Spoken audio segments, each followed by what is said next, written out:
Well, it's been an interesting time, hasn't it? Interesting times. We've been on a tear, man. We've been doing a lot. I'm grateful for all of you guys, and today's gonna be another big day. So we have skipped around a little bit. We talked about going through the entirety of Lori's, trial. It's not looking like it's gonna be that way. It doesn't look like we're gonna listen to every single thing. It's just too much information, too many testimonies. So we're skipping around a little bit. Tonight, just so you guys know, big announcements for you. I'm going live with Nate Eaton tonight, and we are going to be discussing his perspective of what it was like for him to interview with Lori. So that's going to be a whole nother video we do tonight at 8 p.m. Mountain Standard Time. I announced that to you guys, but I just wanted you to know before we get started here. With all that, I appreciate you. Thank you. Yes, that was weird. I will let you guys know that it took me 5 years of time to heal, to try to get past that. And it's not like it's been, oh, hey, Larry, what's up? We love having Larry here, man. No, Larry actually sat through these trials. So Larry was there. Kay was there. They watched all this stuff, and it's tough. I can't imagine being there. I couldn't have done it at that time. You guys are very strong. The Askcolbyj hat is coming. It is not here as of yet. I will check on it. I wish it was. I would have worn it. I will possibly have it tonight for the interview. It's supposed to be here yesterday. It got delayed, so it's being a jerk. But with all that being said, we're going to jump in today and listen to Zulema Pastenes. I do not know Zulema. Again, we've talked about these things. I did not know a lot of these people in this group. It's very weird for me to listen to them testify and give their perspective, but it's important for us to know. It's important for us to have, a perspective of, what it is. And we're almost through this part of this journey. So with all that being said, what we're going to do is we're going to hop in, get started. This one says it's 3 hours and 30 minutes, and then the next part of it is an hour. So it's a very, very long testimony. Again, we might not be able to go forever, so we'll get through as much as we possibly can and do part 2. And then from that point, we'll just start a little bit earlier in the day and get it going from there. So I appreciate you guys. Love you. Let's get this going. It's a very long one. Like I said, I have no way to prepare for this one. I no idea what's going on here. So this is someone I've never heard from. This is someone I don't know at all. And you know what? We will turn on our subtitles for you. We will turn on our playback speed. Let's try 1.5 today, just because it's so long. Yeah, it's 3 hours and 38 minutes. That's a long one. So let me put on the big old marshmallows and get going here. There we go. I'm not going to go in my box, though. I don't know why I'm in my box. Just automatically takes me out of my box. Okay, so with all that being said, let's get started. Thank you guys for being here. And thank you guys for the support with the new media company. That has been huge. I just cannot tell you guys like how awesome it is to have so much love and support from you guys in every way. So I just appreciate you. Seriously, thank you. We're going to get started here right now and start going. Call your next witness, you may. Thank you, Your Honor. The state will call Zulema Pastenes. Very well. So it's fast. It's on 1.5 right now.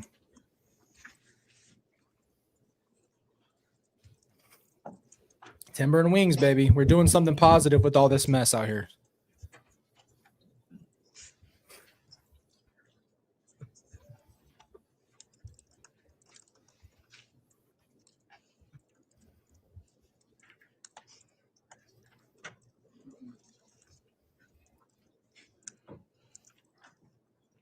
That in mind, then, Ms. Smith, you can inquire. Here we go.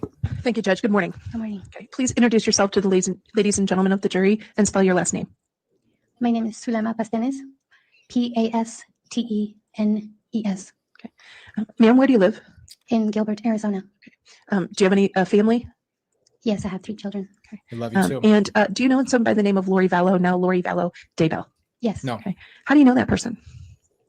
I've never I met her in my life. in 2018 Okay. What time of year was it? fall. Early fall, late fall, before Halloween or after Halloween? early fall. Where did you meet her? I met her at Melanie Gibbs' house. Melanie was having some meetings at her house, and she invited me to come and see Laurie speak at that meeting And where was Melanie Gibbs' home at that time? in Gilbert, Arizona, very near my house. How did you know Melanie Gibb? I met her when I moved into the ward where she lived at. When you say the ward she lived at, are you talking a ward in the Church of the Latter-day Saints? Yes, it's a boundary, the church boundaries. We're almost there. And did you begin to attend We do have a real video reaction for you guys at 10K, I promise. services in that ward? Correct. So you went to Ms. Gibbs' house, and did you see the defendant there? Yes. Tell us about that first meeting. What happened during that first meeting? Laurie was speaking, and during this meeting, she was giving a testimony that she had had visitations Appreciate you of sharing. angels, and that she had visitations of the angel Moroni that was giving her instructions, and that she was a personal witness of Jesus Christ. Okay, let me ask you a couple quick questions. When you say she was giving testimony it's of too the fast. visitation from angels, and specifically the angel Moroni, This is what did that 1.2. mean to you? When someone is getting such visitations from a heavenly being, it would mean that this person has very high spiritual standing, someone who is very righteous, and is just above, spiritually above other people. Yeah, 1.5 is fast. So during Ms. Vallow's testimony at the group at Ms. Gibbs' Hope, did you? So I'm going to post something for you guys. Timber and Wings, we have it on the channel, PB, over on our channel. I pinned it over there for you guys at the top of the comments. We explain what Timber and Wings is, and I'd rather you hear from Brandon and I, because part of it is his explanation of why it's called that. But I would love to have you see that video on our channel on Timber and Wings, because we go through that. We wanted you guys to know that movement and that whole idea of Timber and Wings has a thing behind it. If you guys are interested in modding, I'm going to post in the community for you guys later. We have a lot of posts today, so today's channel is going to be very busy. With all that being said, though, we are going to be posting about mods. So if you are interested in being a mod, please email. I'll type in the email for you right now. It's askcolbyj@gmail.com. We do get a lot of emails, but I will try my best to get my best to get back to you guys. I've been trying to, do that for the last couple weeks, is sit down and try to email you guys back. But with that being said, I'd love to have some people, if you are interested in modding for the channel. We have a private Discord for the mods, and we go through what's going to be on the channel going forward, and every day when we're about to go live, whatever the case is, whatever the updates are, our mods get to do that. But when you're modding, there's a very specific, it's not an easy job. So I want to first of all, thank the mods, because they work hard. They work really hard, and they keep everything flowing for us. And then secondly, if you're interested, just hit me on that Gmail. Hear anything else? I thought you said something about a witness to Jesus or Jesus Christ. Yes. What does that mean? So that would mean that you actually have a personal conversation, physical conversation with Jesus Christ. And what significance did that have to you? That would be the highest spiritual experience that any human being can have. Did she say anything else at this first meeting at Ms. Gibbs' home? She spoke that there were angels that were putting names in the computer for her to do family work in the temple for them. At this meeting, did you believe her? Yes. Nope, never in my life. After the meeting, did you proceed to speak with her again? Yes. How did that happen?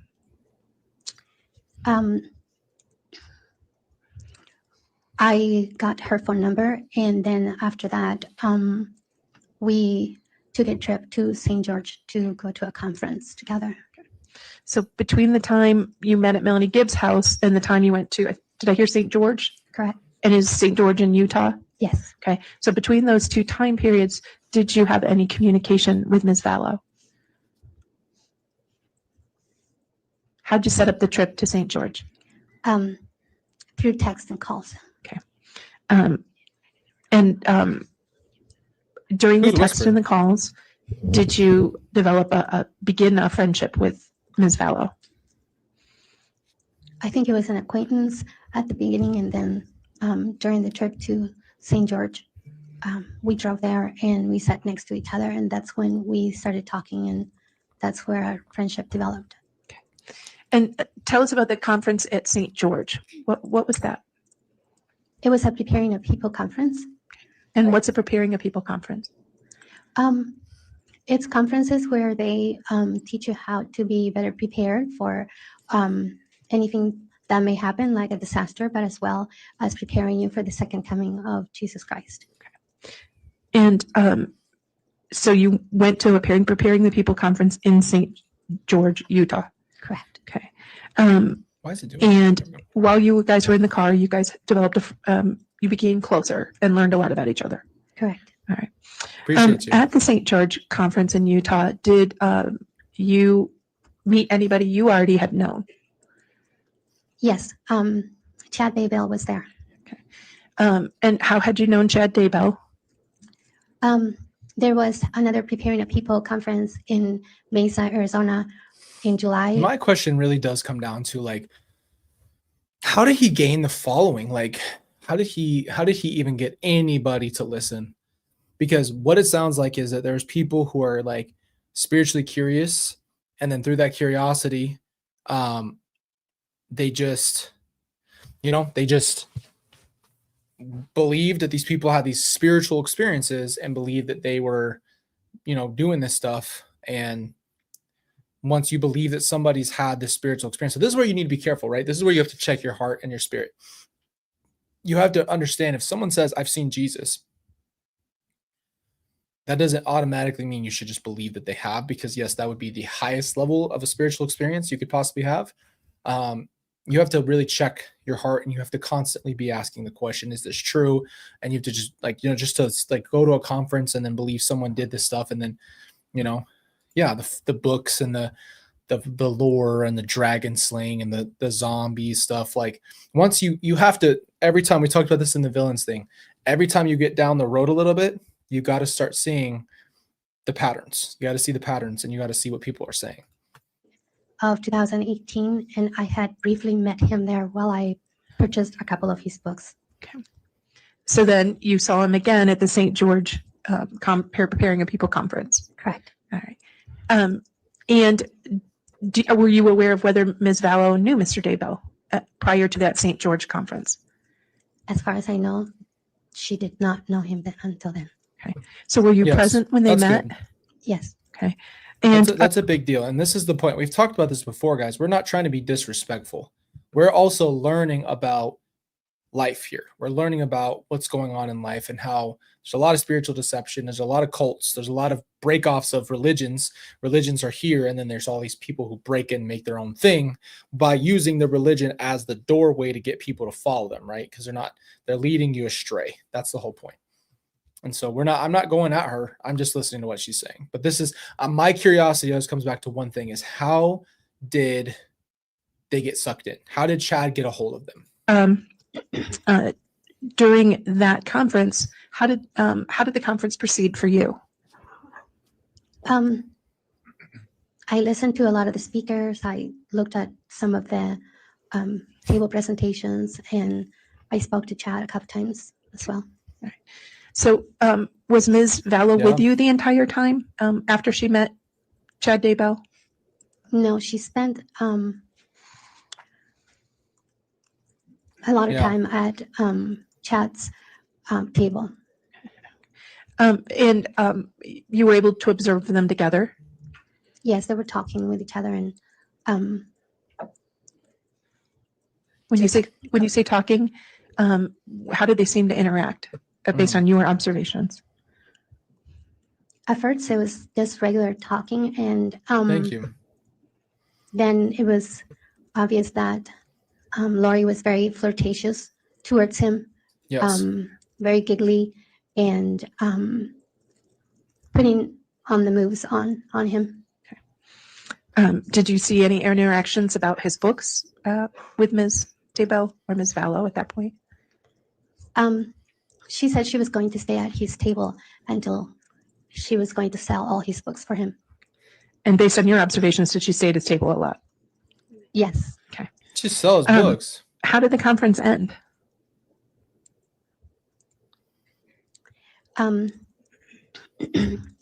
We helped Chad pack up his table, and That dude had people do stuff for him, and you can tell the type of person he is because he thought that he should have someone come in and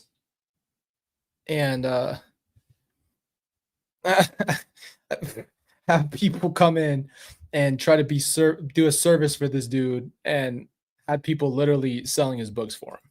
I think he only had perhaps maybe one box left of books. He had sold the rest, and we helped him put all his stuff in his car, and then he left, and then we went to the house where we were staying at.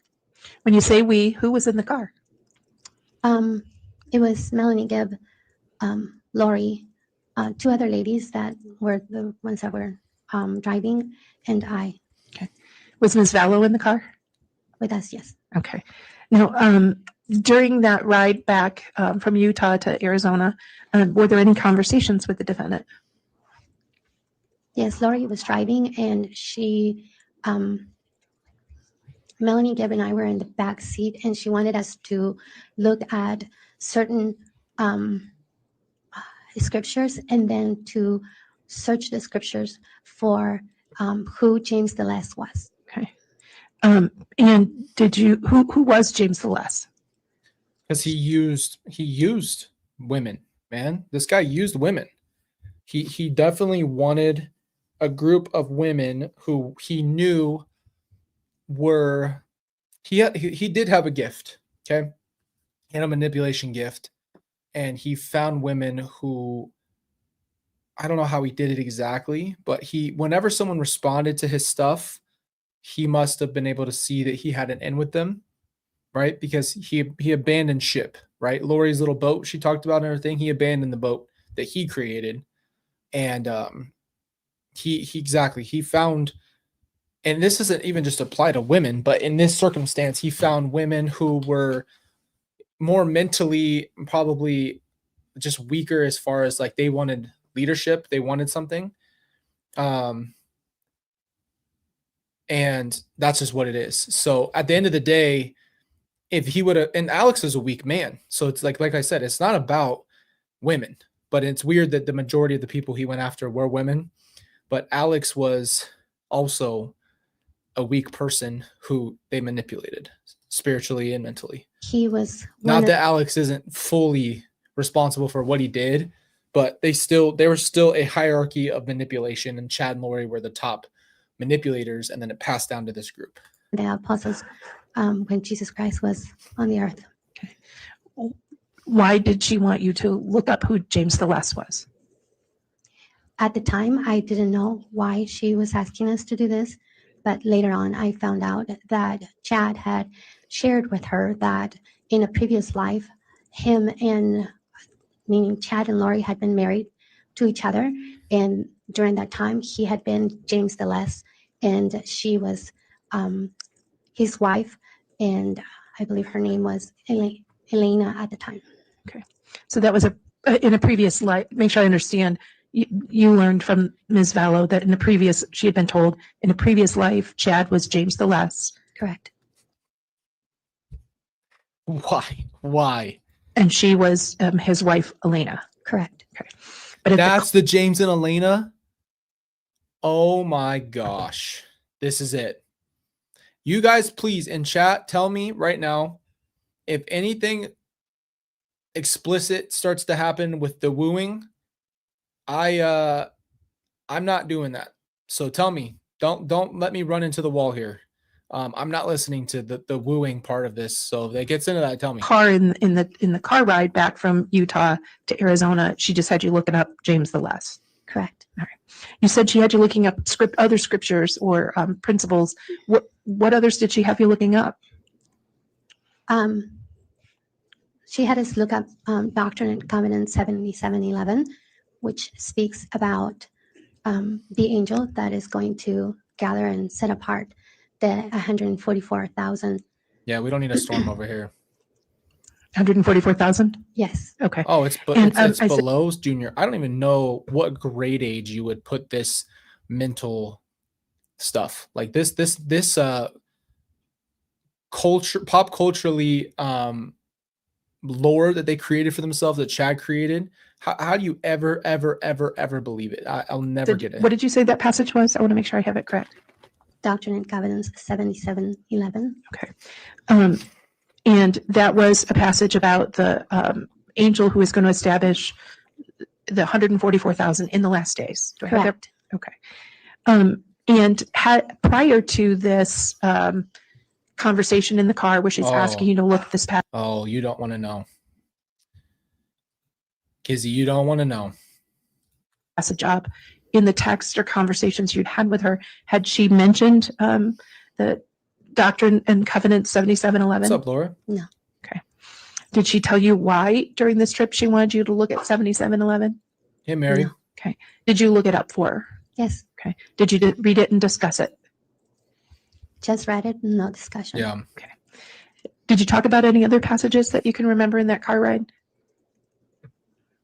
Not that I can remember. Now, let me ask you, at the conference, were there any photographs taken? Yes. Your Honor, I'd like to hand to the witness, and I apologize on the exhibit list. I decided to split the two exhibits up. The exhibit list we sent out earlier has this all lumped into 52. We have an updated exhibit list printing for the court, but the exhibit list it states exhibits 53A, 53B, and 53C, copies of which have been given to both counsel and provided. So let me get this straight. She goes up to the booth, right? And we saw this in that movie. We reacted to that movie a long time ago on the channel. They made that movie and they like have her go up to the booth and she's like talking to Chad, and then he's like just immediately like you're so special, you're so special, you're so special. And then it just like develops, and then she just like falls for his worship of her. Right. And then everybody else just kind of got the same thing. Like, you're special, you don't know it. You're special, you don't know it. Court. And I apologize. We'll get you an updated exhibit list, Judge. I meant to do that at the break and it got away from me. Okay. Thank you. And Judge, this may be a good time to bring up the fact that we have asked for an exhibit list, and the court has also inquired about the exhibit list, and we have not yet received it from, I know the court brought that up a couple days ago. I'm sorry, counsel. You don't have an exhibit list from us? You've I have been one that given has one. up to, May we approach, Judge? No, 'Cause well, this is a that's- matter we can take up outside the presence of the jury at the conclusion of court today testimony. She's like, Okay. Maybe the witness. she just gets the little whisper. Oh man, that's just not true. You know, and give that's the point, man. Give him a chance. Like, that's crazy. You given those exhibits? Yes. Thank you, Judge. Take a look at each of those, please.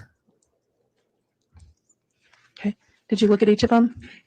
Oh, Brenda, let's look at today. You want to see this? We need to hear you. Yes. What are Wait for States this. Exhibit 53A, 53B, and 53C as a group? These are pictures that were taken at Preparing the People conferences. In which Preparing the People conference? The first two are from the Preparing the People in St. George. And I believe the third one was taken at the Preparing the Come People on. in Boise. Okay. Which you attended. Correct. Look at those. Look at Okay. those. And do each of those, and there's water available if you need it. Okay. Yeah. 108, 107. Are each of those very inaccurate pictures of Bad. people who attended the Preparing a People conference, Yes, 100%.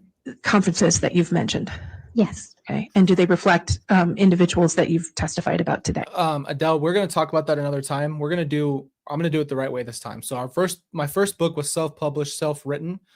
This is something we'll talk about with our media company is what we want to do with the books. So that's something we'll probably discuss on that channel. And once we do that conversation on that channel, then I'll bring it back here and we'll talk more about it. But I'd love to, there's a right way to do it. There's nothing wrong with self-publishing your book, but that's something that's definitely coming soon.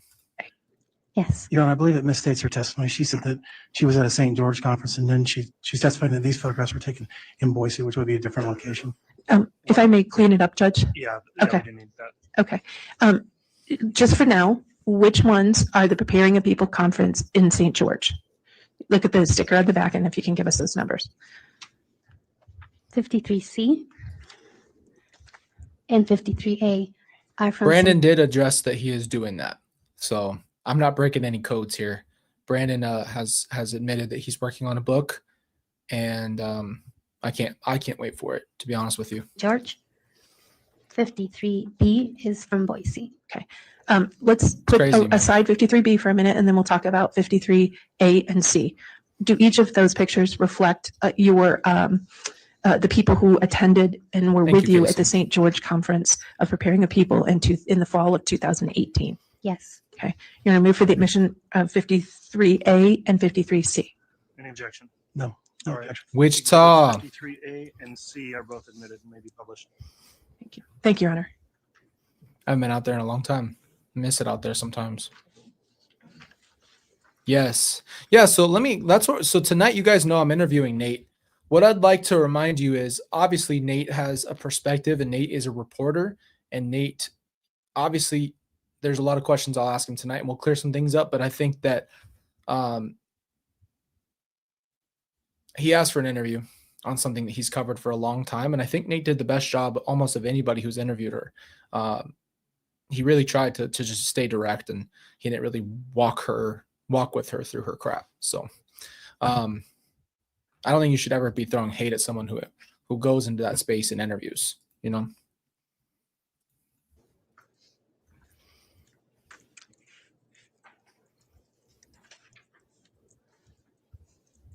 Yeah, he didn't buy her crap. It's his job. Yeah, exactly. Exactly, Bianca. The witness is getting some water, Judge. Okay. Thank you. He asked really hard questions. He was very direct. You got to give him that credit. Okay. And he's You a also good have guy, a yeah. screen available to you if you want to look at it. And there's one behind you if either one works better. This is State's Exhibit. Oh, off that handshake? Yeah, you need hazard pay. That handshake was aggressive. Let's start with 53C. Who is that? Who are in those pictures? In the front, it's me. The lady that is holding my hand is an author. Got to give him credit, man. He did it. I cannot recall her name. To my left is Melanie Gibb, and to Melanie's What yes. I'd understand is if we were like, oh, well, Nate went in there and tried to be her best friend and let her just say whatever BS and never asked her a real question. You know what I mean? That would be like, we have every right. Everyone has an opinion. I told you guys this about my channel. You can have your opinion about me or the channel, but at the end of the day, like Nate as a interviewer did a great job because he did not let her slide and he kept asking her very, very clear, concise questions. I believe her name is Michelle, and she was one of the ladies that was driving to this conference. Okay. 100%. So to make sure I understand, you're here with the dark hair, where Yes. my finger is. Mhm. Okay. And Melanie Gibb was to your left, this lady right here. Yes, And the lady in the checkered, Exactly. yes, Michelle. Michelle. I You believe can that's her always have name. an opinion. That's fine. And the lady holding your hand was the author. Correct.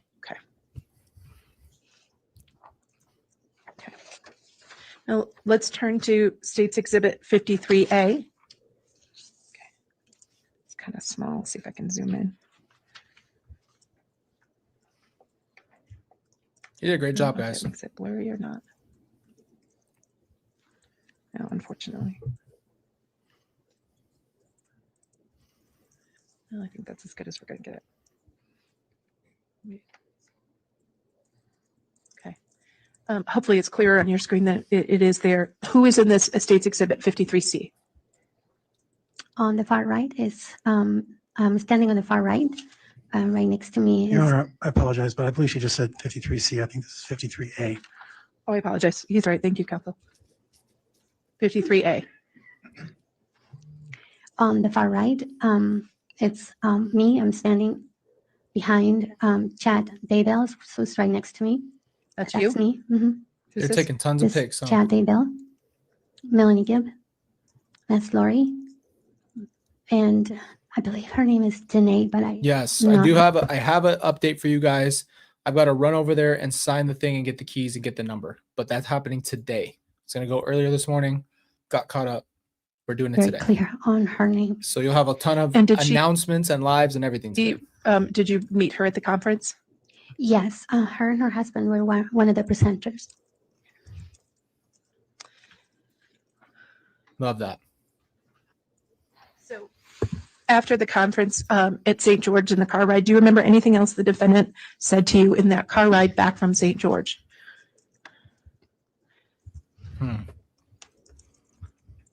I can't hear you. I don't remember. Okay. All right. Do you need some water? Yeah, thank you. Yep. Okay. Now, when's the next time you had you saw the defendant, Lori Vallow, after the St. George conference?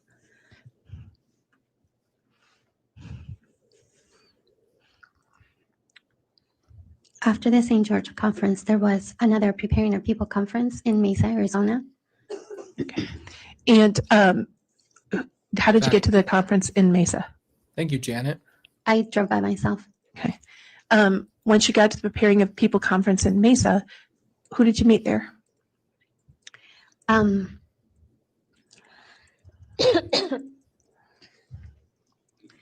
Chad Daybell was there, and he had a table like he had at the previous conferences. At this time, Lori had been ghosting me, so I hadn't spoken to her for a while. And I went to speak with Chad at his table, and then Lori approached, very sweet, and invited me to come to her house because she was going to have a small gathering after the conference at her house. And did you talk to her anymore at the conference? The one in Mesa? Yes. What else did she say?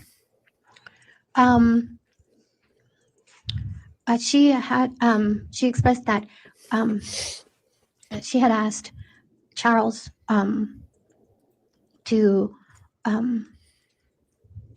go somewhere so that she could have people stay at her house for the conference.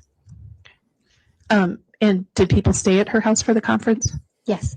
Who stayed at her house for that conference? To your knowledge?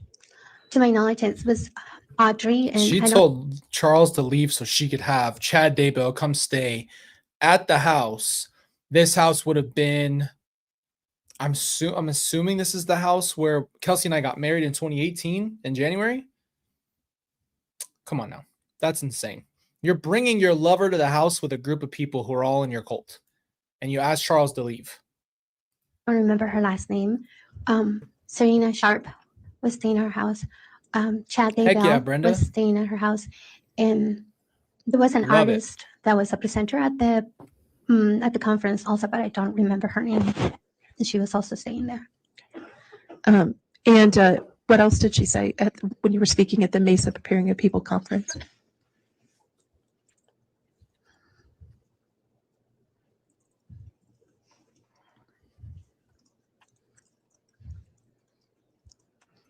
I don't remember. It's okay. And I thought I heard you say something about she invited you to her home after the conference. Yeah. Was I right? Did I hear that? Yes, you did. Tell us about that. I was having a really rough day that day, and while I was talking with Chad, she came and asked me to come to her house to the gathering at her house, and I wasn't going to go at first, but Chad told me that he really wanted me to go and meet them there because he said he wanted to give me a blessing. Oh And gosh. we've heard a bit And about that's see, this is what I'm trying to explain. Like, this is what is sad is that there is people who are earnest, and some people just really like, oh man, it's just like this is what we're trying to talk about on this channel. It's just a hard thing. Like when you get deceived and join cult, because a lot of people don't join cults knowing it's a cult. A lot of people get brought in with this idea of healing or whatever the case, whatever lure there is, and then they get deeper and deeper and deeper. Now I don't know how deep she was. I don't know that yet, but this is the initial thing. Like you see, like, oh, hey, I'm going to do something for you. I have something for you. You're having a hard time, and they prey on you, you know? So it's just weird. It's just hard. You know what I mean? blessing, but what's to you and in your faith, what is a blessing? A priesthood blessing means that someone who holds the priesthood in our church is prepared to receive inspiration or certain words or comfort, words Thank of you, comfort Becky. or Thank words you for of being here. encouragement or whatever it may be that that person is needing at the time, and convey it to the person through the laying of the hands. Yeah, it's a cursed blessing. You're right. Give that person what they need at the time through a blessing. And so at the Mesa Preparing of People conference, Chad Daybell said he would give you a blessing if you went to Lori Vallow's home. Correct. Did you end up going to Lori Vallow's home? Yes. When you got to her home after the Mesa Preparing of People conference, who was there that you can remember?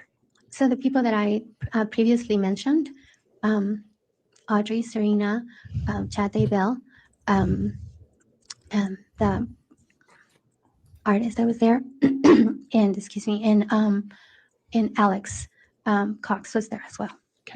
Now, who was Alex Cox? He was Lori's brother, and then he later became my husband. And prior to this, That part I am really interested in hearing. Like, how'd you get pulled into a marriage? That's an interesting point. meeting at Lori's home, had you met Alex? No, this is the day I met him. So what was going on at the home? Everybody was just visiting and talking with each other, and then Lori, Chad, and I went outside Thank you, to the Stella. backyard, and we talked there for a little while, and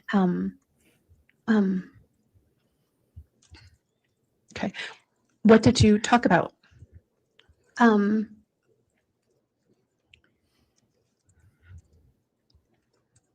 don't remember what we were talking about. I just remember she was playing basketball and asked Chad to play basketball with her. And Cool. I felt a little awkward. Why? I felt like a third wheel because I think Laura, the way that I saw it was that Lori was being flirtatious with him, and it made me feel uncomfortable. So I decided to go inside, and Chad said that he was going to go inside with me as well. And Lori made a comment of the likes, why are you scared of me? And then they stayed outside for a little longer. Now you had said Chad. Effing yuck. Ugh. These two flirtatious. Oh, why are you scared of me? And he goes, no, Lori, I'm gonna come out there and I'm gonna play some basketball. Frick this guy. Chad had offered to give you a blessing. Did Chad, give you a blessing at Lori Vallow's house? Yes, after they came back inside, Lori took me to, excuse me, to a separate part of the house, room, separate from where everybody else was at. And Chad said he was going to give me a blessing, and he gave me a blessing that night. Do you remember what the blessing entailed? He's a good guy, man. I've listened to a few of his videos. He's a good guy, man. Yes, he said that I was Nate straight up asked her about the affair. That was a big question to ask. a very special person, that I was a very special being, and that I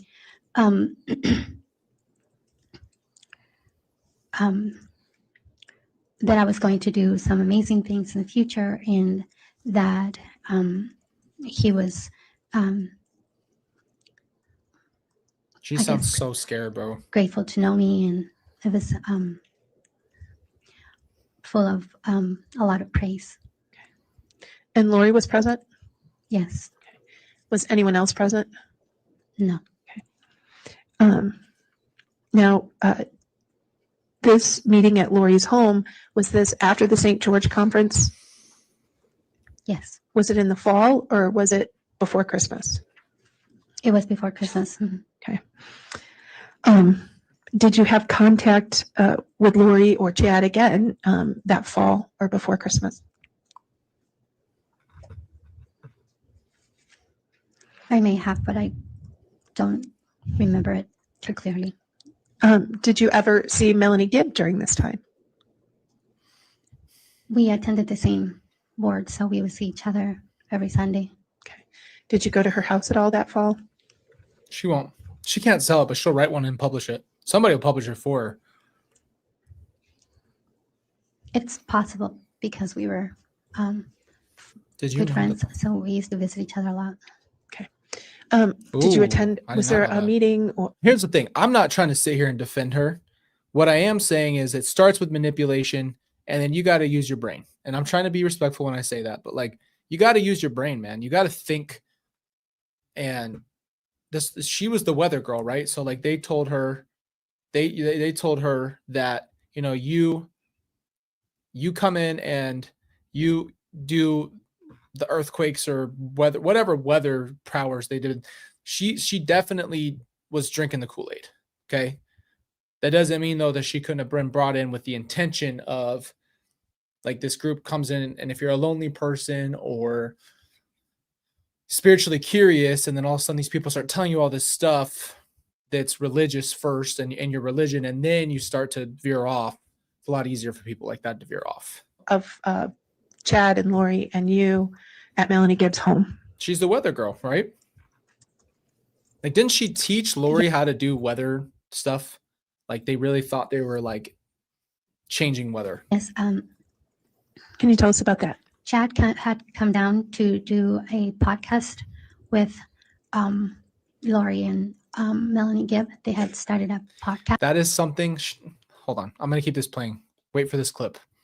Keep listening to it. I'm gonna get this clip. And he came to be one of the guests at their podcast. And while you were there, did you talk to Chad and Lori? Yes. Chad invited me to, he wanted us to go to lunch. He said he had some information to give me, and he really wanted me to meet them for lunch. And did you do that? Yes. Where did you go to lunch? We went to a restaurant called Firebirds in Gilbert, Arizona. What happened at the restaurant at Gilbert? At Firebirds? Chad said that, excuse me.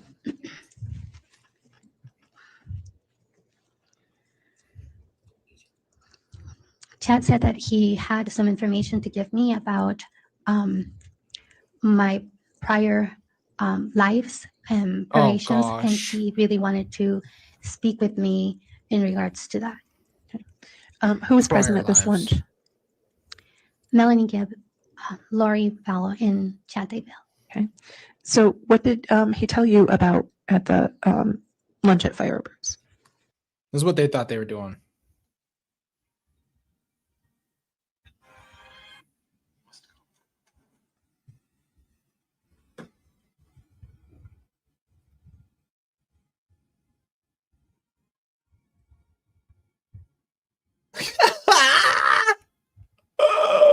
Come on, bro. We can't be out here thinking that. Come on. Come on. You really thought you were the waterbender, the airbender? in the past lives, that's the part that's never going to make sense, bro. That's the part that's never going to make sense. Like, how do you honest to God pitch that and someone buys it? That's the part where you can't really, at that point, you have to understand that that is a choice of like, where is this in your Bible? Have you ever read your Bible? You don't just have weather powers. Like, yes, I think it was Isaiah or Elijah called fire from heaven from God, though, a godly thing, right? And I know that they shut off the rain. Like, there's certain biblical points, but not just like, they weren't just air bending stuff. That's not how it works. That's my point. Like, this is really weird that the pop culture idea became like, I do this. Like, I have this ability. Avatar had returned.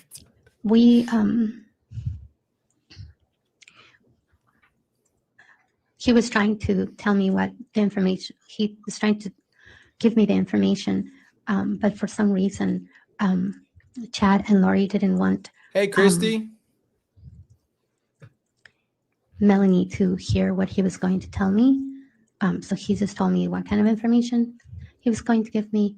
And then he called me to tell me what my prior lives had been. And in this, you do have to see that from that point, though. So Chad did go up to people and say the zombies thing. This is all new information for me. So Chad would walk up and say, I need to tell you about your past lives. You've been married before. You have this ability. You had this life. That's where you have to understand that Chad really did do this part.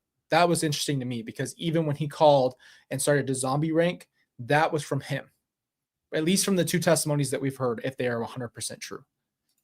He told me that there was a way that he rated people, whether they were light or dark. And so he gave me a rating of the light, how light I was. And then he told me that I had that I had other lives on this earth. And he gave me the times and who I was on the prior lives that I had lived on this earth. It's a good question. Now, during that conversation, years and years of watching TV. That's about it. Light and dark, did he give light and dark to anyone else? Or was this conversation solely about you? During this conversation, it was only about me. Okay. And did he go into detail about what he said were your prior lives? Yes. Okay. Did he talk about any of your prior lives in terms of how you passed away in that conversation? He said that, I believe it was the second time, excuse me. I believe it was the second time that I had come to the earth. He said that I was, give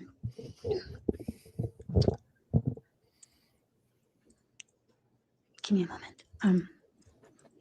My thoughts just got really jumbled.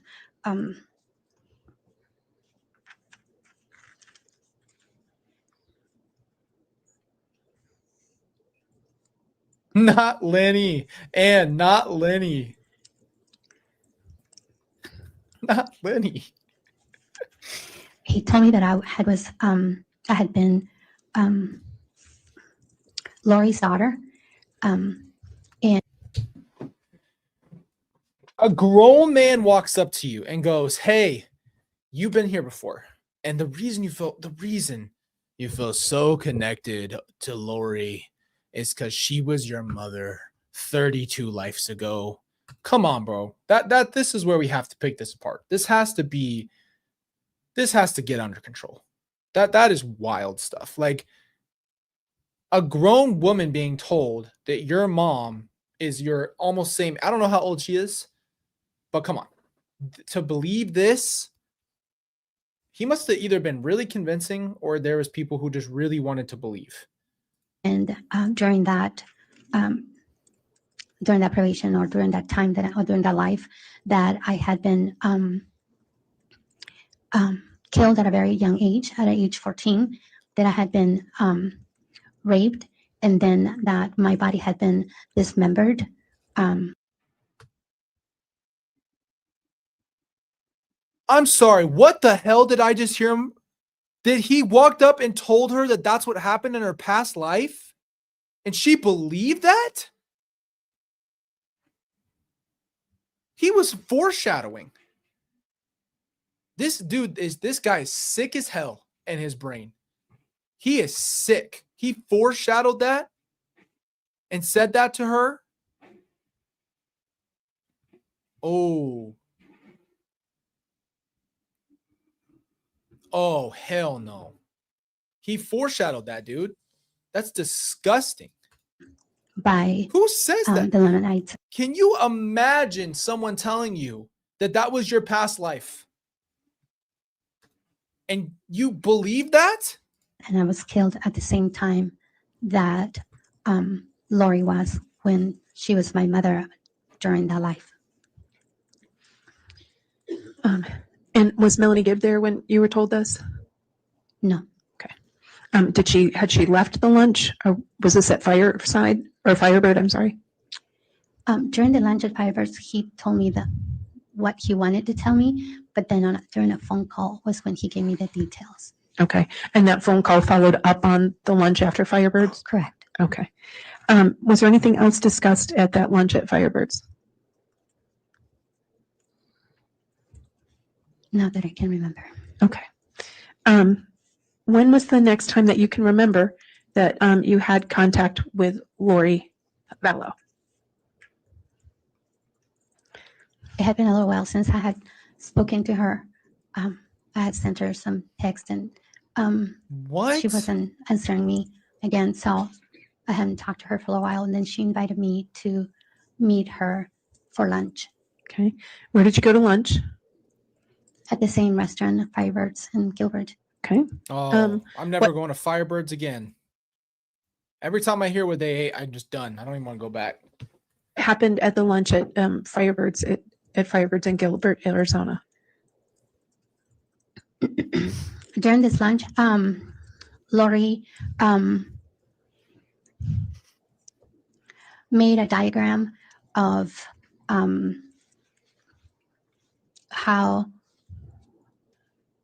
different creations are created and how many worlds there are and how many provations one person can have and how people are either light or dark. And she made a diagram and showed how people progress towards lightness or towards darkness. And did she say how she knew this stuff? How did she know about light and dark? Or did she tell you at that lunch?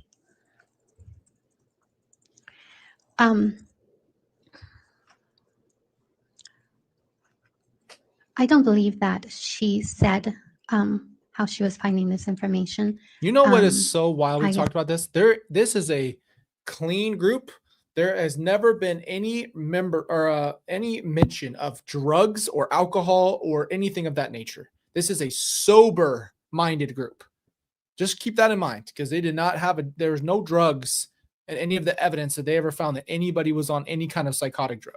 Just assumed that it was coming from Chad since he was the one that had given me my rating, or I don't even know what to call it. It's like rating of light or dark. Is it kind of like a scale? Yeah, like a scale. Yes, Okay.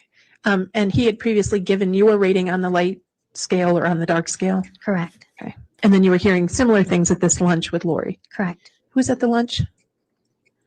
It was Lori, Vallow, Melanie Gibb, and I. Get out. And forgive me, did she put you on the light scale or the dark scale? I don't remember. And the light scale. So they were all her friends were on the light, and all the people that didn't mess with her. And were there sort of levels of light or levels in dark on each scale? Yes, Okay. Exactly. What was your level, if you remember? Were you high or low? 4.2 or something like that. Not I think high. Was that a high number or a low number? It was Hey, Debbie. fairly high. Did she tell you where she was on the scale? Yes, I believe that she What said is she was she? a 4.3. And so during this lunch at Firebirds, did she talk about anything, That's any other? my point. That's all I'm saying. There's no ability to think that this is nuts. Like, how is this not red flagging? You go to lunch at Firebirds And she whips out a chart that she drew on a piece of paper and goes, past life, and now you are a very high ranking light spirit. Ideas involving light or dark or spirits. During this lunch, she said that Charles Vallow, her husband, had been possessed by a Oh, so she dark knew spirit this. or demon. So she was in the group that knew this stuff. Okay. I'm starting to feel a little bit less bad for her the more and more she talks. And did was she able to identify for you the name of that demon or dark spirit? Yes, I believe that she named him Garrett. And did she talk anything about, helping Charles at all with this situation? She expressed how different he was. He was acting different. He was more organized than he was before. That he was a completely different person. That he even looked like he was shorter than he was before. That When people get older, their feet can get flattened. Their back can hunch more. That's called getting older. That's just part of life. And he was more organized. So the demon came in and started being more organized. That's your sign. That's your sign that he's a demon, is that he's more organized and he started working harder or figured out better. And then he shrunk. That is your credential of, let me go ahead and take someone's life, my husband's life, because he is shorter than normal and he's more organized. This woman needs to meet Drago in Creed 2. this evil spirit had been following him for a couple of years so that he could learn everything about him, and then now had possessed him. Now, was this near the time that you had, before Christmas or after Christmas? After Christmas. Okay. Was it winter out or spring out I believe this was around February of 2019 now? Are we in? 2019. Okay. And why do you think it was February of 2019?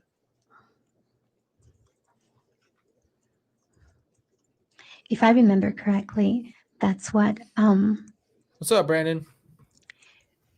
there was Timber- a Timber and wings, baby. Timber and wings. receipt from that lunch, and I kept the receipt because that's where Lori had made the diagram, and I had taken it home with me. And if She made it on a receipt.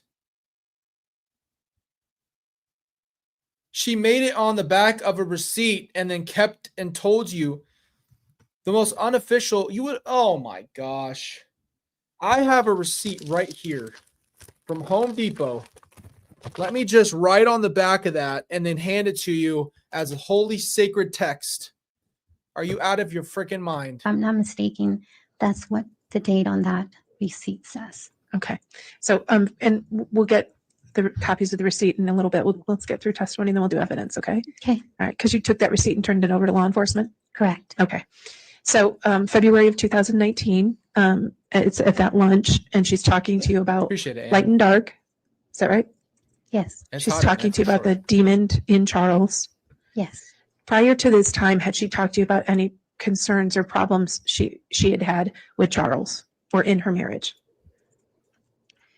When we were at the Preparing of People in St. George, she had expressed that she had that her and Charles were having some financial difficulties, and at that time, while we were there, she said that she had been the Brandon, let me ask you a question. If I come to the studio together and I pull out the receipt right here and I start writing on it and I hand it to you and it's your light rating or dark rating, would you punch me in the, there's three options. A, punch me in the face. B, take the receipt. Or C, karate kick me. You tell me. beneficiary of Joseph Ryan's life insurance. That was one of her prior husbands, and that she had received I believe it was $60,000 from that life insurance. And Mr. Ryan, was he the father of Tylie? Correct. Okay. Your Honor, And I think we're getting into impermissible testimony regarding Form 4B. I think we talked about that. I'm not going there, Judge. Okay. Yeah, I'm not going I'll there. withdraw the Yeah. objection. I'm not going there. Did she say do you need a minute? I see you with a tissue. Sorry. No, that's all right. Do you need a minute or are you okay? Can I take just a second? Sure. Thank you.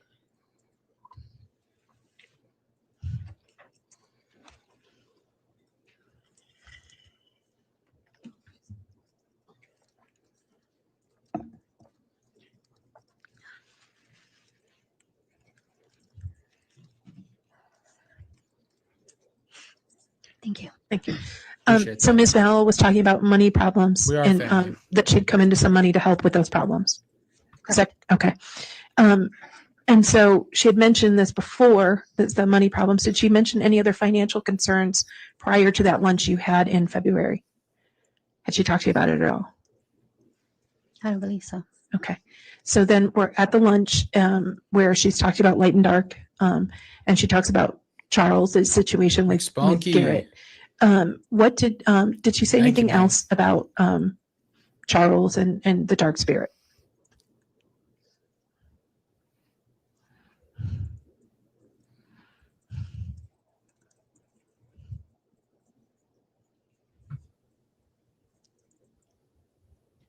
Um, Oh, Lou got the She got said the that, membership. What's up, Lou? she didn't know at first that he was that he had been changed, or he was a demon, that he had been possessed by a demon, and that she had slept with him twice, not knowing that he was possessed. Did she say that there was any way to help him or Yeah, deal she's with the sitting right demon? there. So we this was the 2023 trial, right? And Lori is watching this, and apparently she's mad at her team because they did not talk like plainly, she said in the interview yesterday with Nate. This is why it's interesting watching this now with all the context of everything we've been watching on this channel. Lori was mad because the defense team actually doesn't just speak their mind out of nowhere. They don't just start talking and try to defend her and just say whatever blurts in their brain like Lori did. They were trying to put up a real defense and said, you can't just go in there and talk. And so long story short, Lori is sitting there listening, but doesn't have the ability to rebuttal. She has to go through her attorneys, which is why she represented herself for maybe more attention and fame, but then she also wanted to be able to blurt whatever the hell she wanted out of her mouth. She thinks that she can run a courtroom because she's a narcissist. So Not at this time. Did she ever talk to you about a way to help or deal with the demon? Yes. What did she say?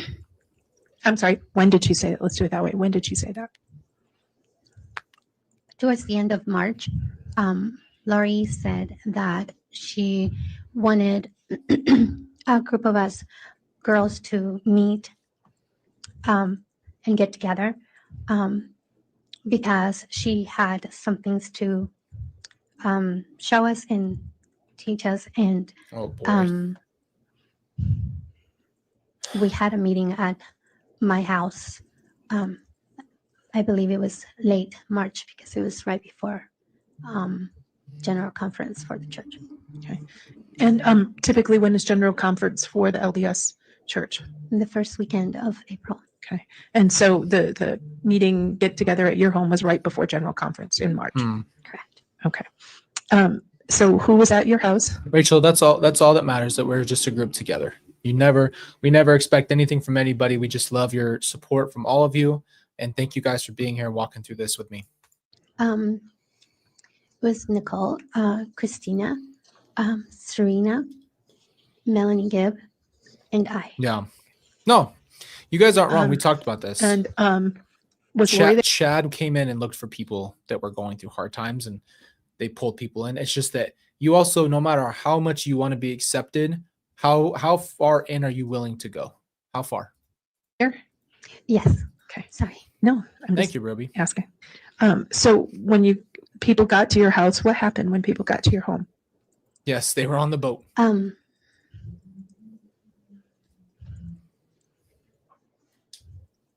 everyone was staying at my house except for Nicole and Christina. And Lori said that she wanted to teach us something. So I brought out a whiteboard, and on this board, she did the same diagram that she had done Oh, look at Brandon. What a sweetie. at the restaurant.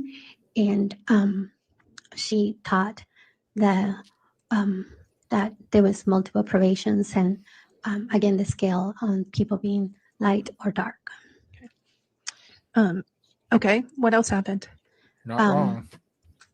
During this time, she also gave me a sticky note with A receipt and a sticky note is the credentials of a prophetess. Can we? You can't be more official than sticky notes and receipts. We're that level. We're that level here. Holy moly. my prior lives, and I believe she did that to the other girls that were there as well.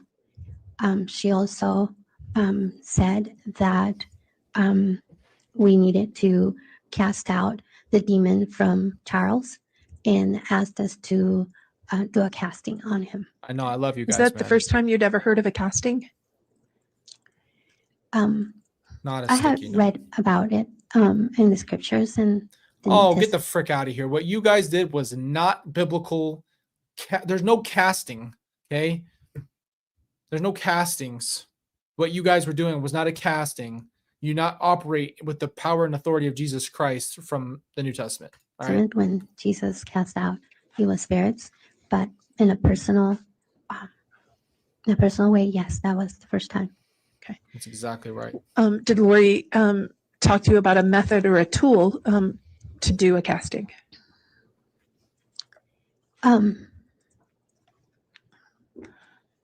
A way to do a casting? She said that we had to be holding hands and in a circle, and each of the participants would have different Thank parts you, Paul. to say or do Thank you for saying in that. order to complete it.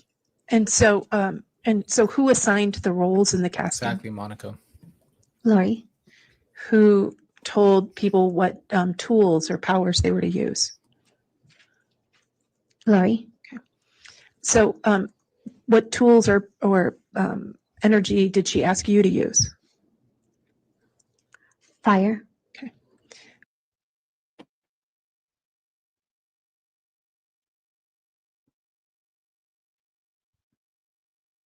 Can you imagine being in a circle and someone looks at you and says, I need you to do this for me. Use your fire powers. This is how I talk to my son, who's 7 months. This is how I talk to my daughters when I'm the bad guy and they're the princesses. And I come in with my fake powers. This is exactly what I just said to my oldest daughter when we were playing Elsa, and I had to be the opposite. So I had the fire powers. This is like 6 and under talk.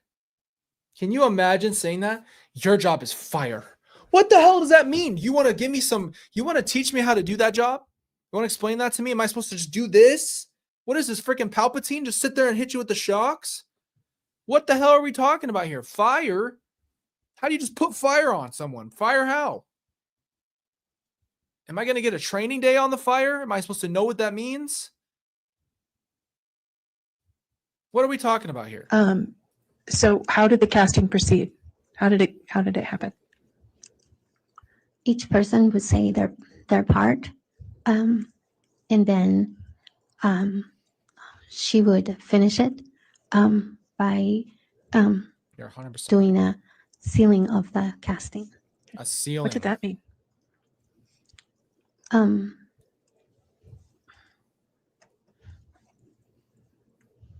I'm not sure how to explain it, but a sealing will be like to make it concrete or make it final or make it valid, or not sure if I'm explaining it correctly. To kind of finish it and give it some authority? Correct. Yeah. Like That's what I'm saying. Like, Like we're that. just making stuff up. at Okay, this so point. and who was the casting on? This time was to cast out Garrett that had, that Lori had said that Charles had been possessed by. And during this conversation about Charles being possessed, did she talk about any of the troubles she had with Charles?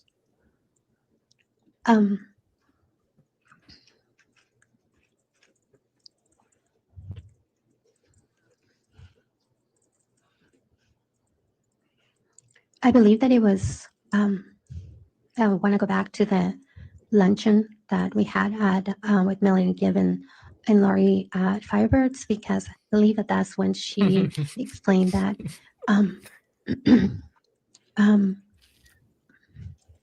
Sorry, my memory is a little fuzzy at times.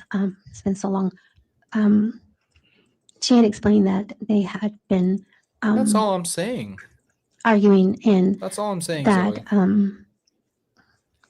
by March they had separated, because from that meeting she was coming from Hawaii, and she had related that she had taken his pickup away from him and his keys away from him and all of his stuff away from him. No, that's the thing that's wild, bro. This is where it's weird, because I watched Airbender. I just started watching Dragon Ball Z. I used to play Pokemon on my little DS. I was the one who liked this stuff in the world, which is why I am the one that said from the very beginning, when I started doing any type of research here and even just listening to a few concepts, is this is all lore of different games and movies and pop culture. So that must have been Chad's thing. He must have pulled most of the stuff and indoctrinated Lori more and more. And she just kept buying it because it was like this idea of power. She loves the vampire idea from Twilight. So the idea of being immortal, she was obsessed with that movie, obsessed with that idea. That's where that comes from. This other dragon dungeon stuff, wizardy, witchcrafty, all that crap. I don't know how much Lori knew or thought of that, but it sounds like Chad was the one that brought them in on these powers, right? Did she say why she took all those things away from Charles? Because they were separated, but she took all these things from him. Did she say why? I believe this was during the process of them separating. Exactly. I asked, why not just leave him? Why take all his stuff and go through all this trouble of taking keys and clothes and cars? And Exactly. she said she was being instructed to do this. Yeah, God told you to steal everything from Charles, I'm sure. And so she had shared this situation with Charles and the separation with you. And was that before the casting or during the casting on Charles? Before. Okay. And so then going into the casting, this information had been given to you and maybe others in the group. Yeah. I It's know weird. Melanie knew that information, and It is. So give me a second. sure. No, I believe that the other girls in that meeting also knew that they were separated by this time, because she was telling everyone that she had been in Hawaii and not living at the Right. house with Charles. Freaking So, Morgan yes. Freeman coming and telling So Lori that she did the right information, thing. that conversation and information she had was in people's mind going into the casting on Charles. Yes. During this meeting at your house, did you all believe her that what you were doing had value? 100%. Don't lie now. Yes. There you You go. say that very Hey, certainly. that was honest. At least she was honest. You got to give her that. At least in that section, she admits she didn't try to back out of it like Melanie Gibb and lie her little booty off and say, "Oh, I wasn't very sure." Okay. Yeah, you were damn sure at the moment. And then when it hits you in the face, now it's weird. Oh, they were odd people. I don't know. I was just standing there. I was just like this with fire, but I didn't believe in it. I was just like this. Frick out of here. Why? You got to give her credit for being honest there. Lori is Manipulative. very convincing, There you go. vivacious way of expressing things, are very charming and believing. Kelsey loves Plus, when I get The heated. fact that she had expressed before that she had been visited by all these heavenly beings. Therefore, She loves when I get all heated if and go off. someone is telling the truth about that, I wouldn't be questioning them. See, that's the thing. That's what I'm feeling like. Regardless of her involvement in this, you have to understand that Lori does have also a gift. So you have to understand two people who have manipulative, horrible gifts, the Satan gifts, whatever you want to call them. Okay. Lori and Chad as a couple were very, very good at pulling people in and spiritually manipulating people. Lori has a gift of manipulation, 100%. I would be believing they're telling the truth, because I would never think that someone would lie about something See. as sacred as that. See, at least she's honest in that regard. Okay. Were there pictures taken that night at your home? Yes. I'd like to show have the bailiff provide the witness States Exhibit 52A and 52B.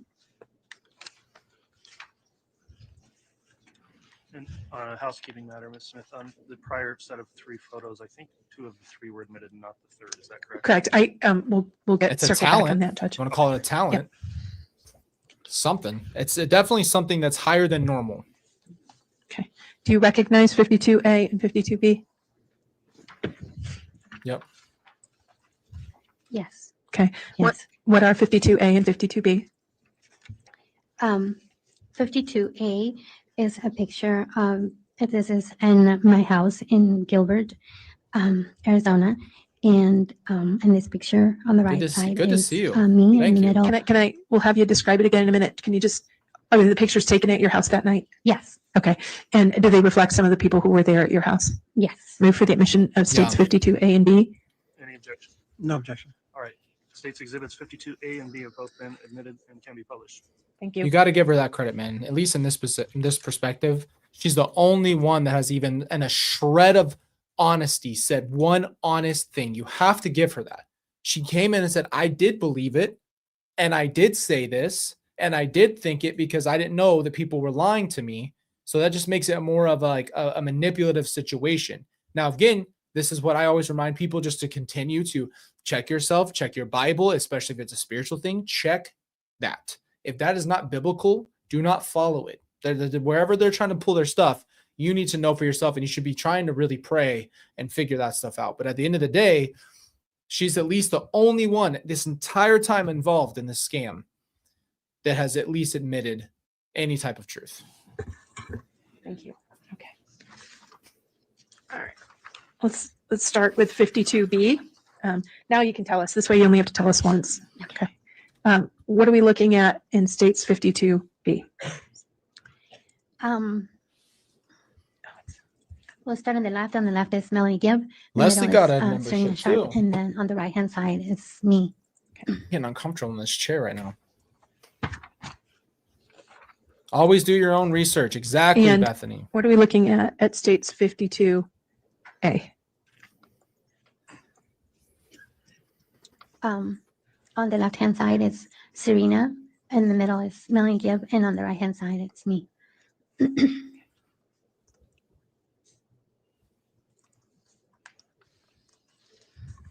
Is this the first time that you had done a casting or participated in anything like that? Yes. Did the conversation about casting come up again? Yes. You're so awesome, Okay. Barbie. You don't, Was you there don't another have to do casting that. done? Just being here is enough. Okay. Thank you for all that you, When was you that? do, and thank you to Or our where community. was that, if that's easier? All of you guys. It was also at my house. Okay. How soon after the first effort in March was there another casting? Yep. Apparently it was a get together. That's friend time. Let's get together and do I don't castings. remember exactly when it was. Pretty but scary. It was after March. Okay. Who was the casting on? let me back up a little. Objection non-responsive. It's all right. It's all right. Okay.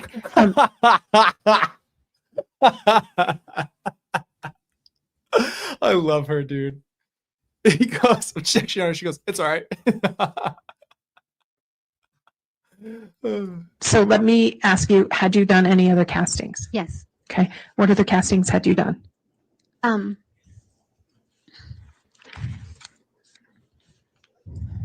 At the end of the last casting, we Lori got on the phone and trying to verify with Chad if the casting we had done had worked.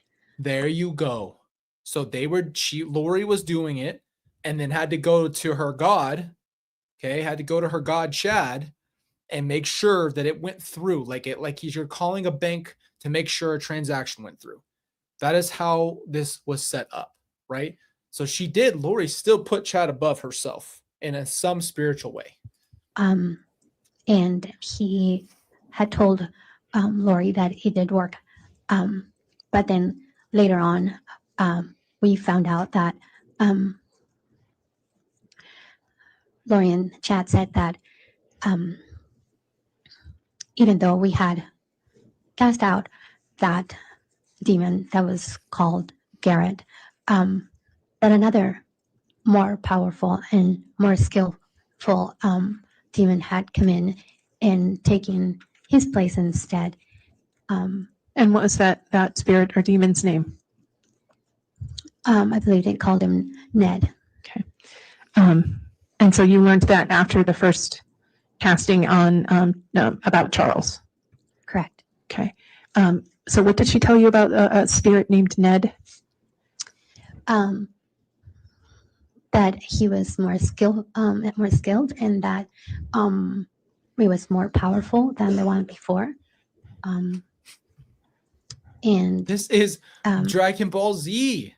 This is some serious crap. Like, oh, we did it. So they call Chad.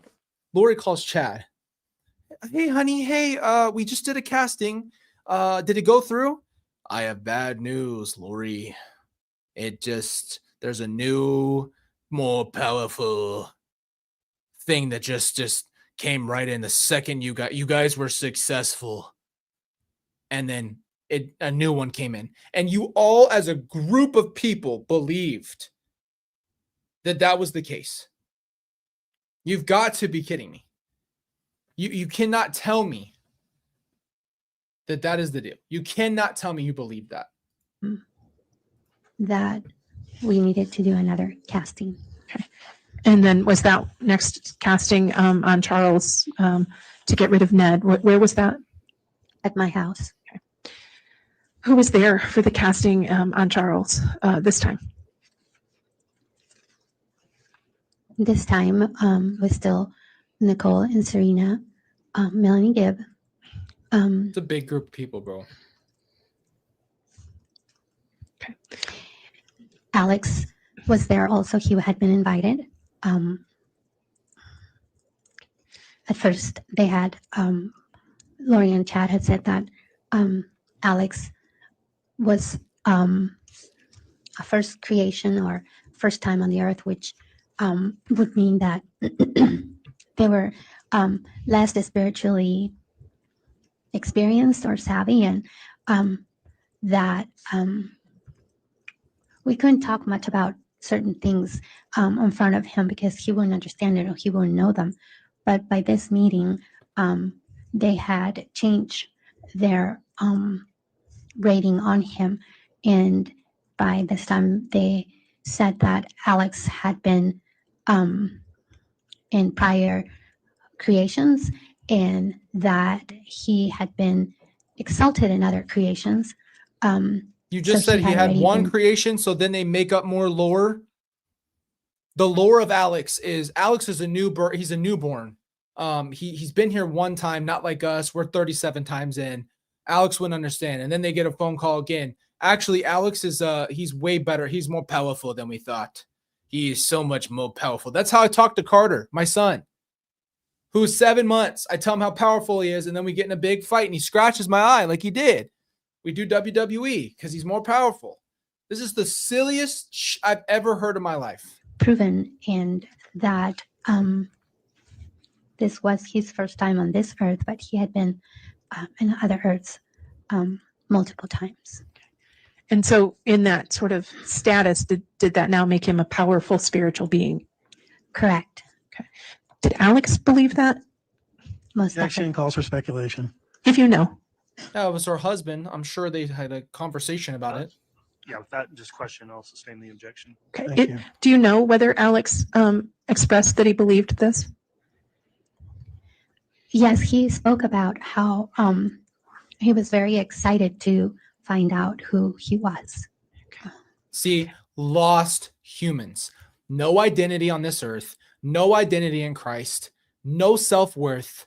Self-hating people who all wanted some random 2 hot dog hand holding, Peter Griffin looking 10 chin boy to tell them who they were in a past life, and allowed him to speak life into them and tell them things that were absolutely wrong because they were so broken over things. They wanted someone to tell them that you're worth something, and you let Chad Daybell become that person. That is unbelievable to me. Lost humans. And so now that Alex is the strong spiritual being, did he participate in the casting involving Charles and the entity they labeled Ned? Yes. Tell us about that casting. Wow, that's awesome. We're interviewing Nate tonight. Again, everyone had different parts to do. What was Alex's part? If you remember.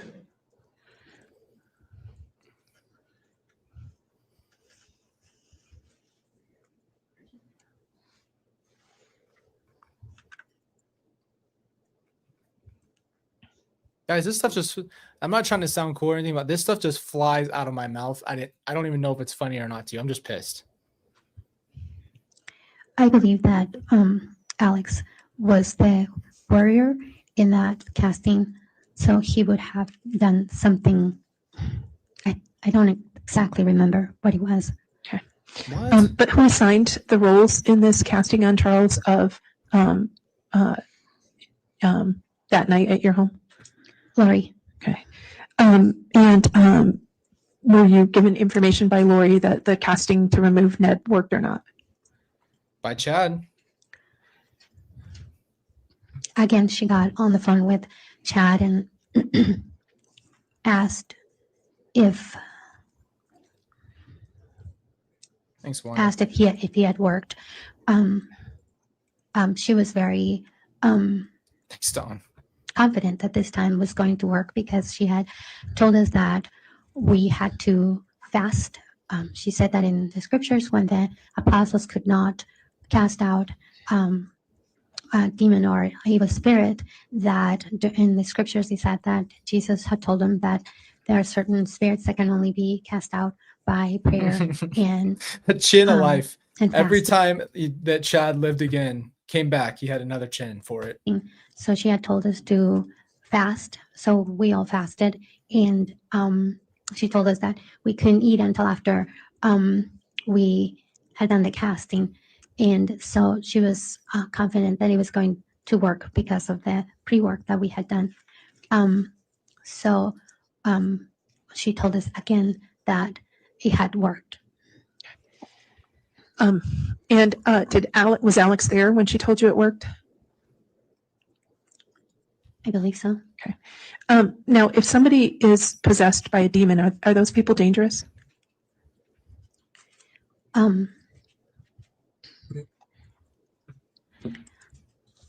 They're considered to be I will say this, and I'm not trying to criticize her, but I promise you, if we took a shot of every time she had said we'd be in the hospital. dark and to bring only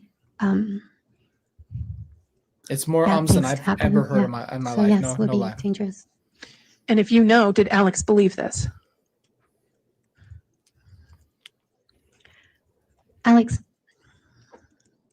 believed it more than anybody else there. There you go. I knew it. I knew it. I told you guys a while ago. I believe that Alex knew or believed more than anybody in the entire group.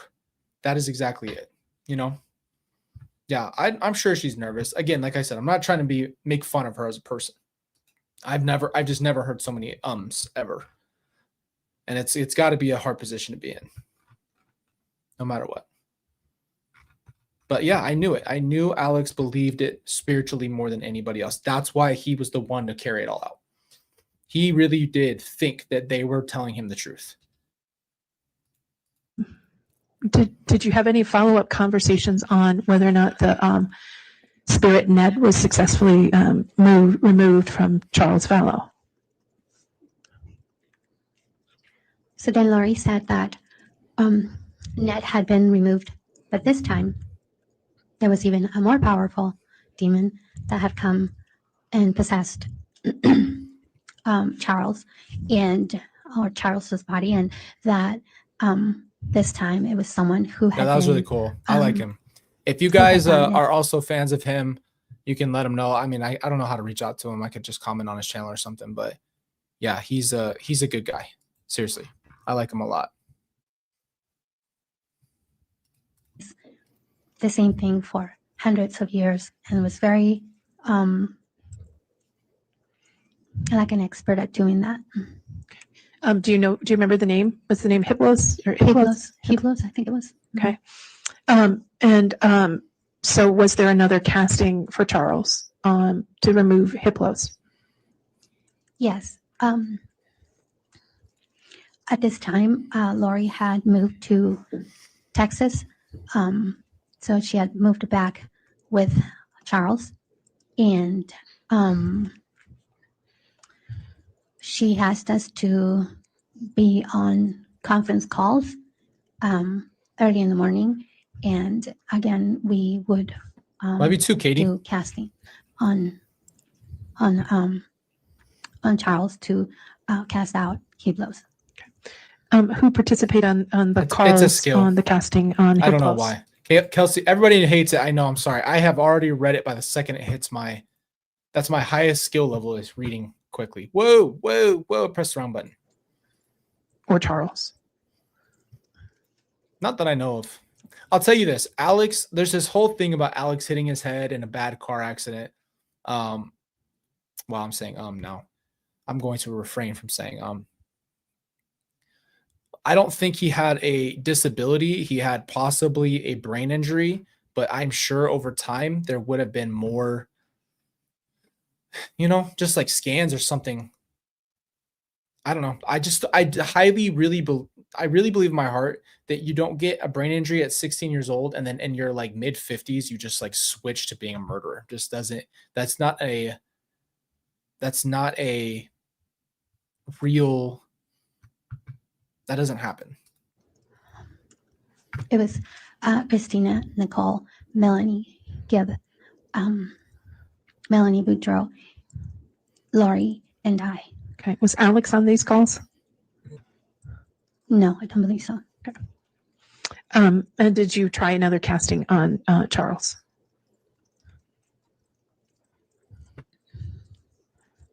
There were several castings that we did As a group. on Charles during that time. Okay. And did Alex participate in in any of these castings other than ones? Let me ask you a better question. I don't disagree with Alex you. participate in the castings involving the spirit Hiplos in Charles?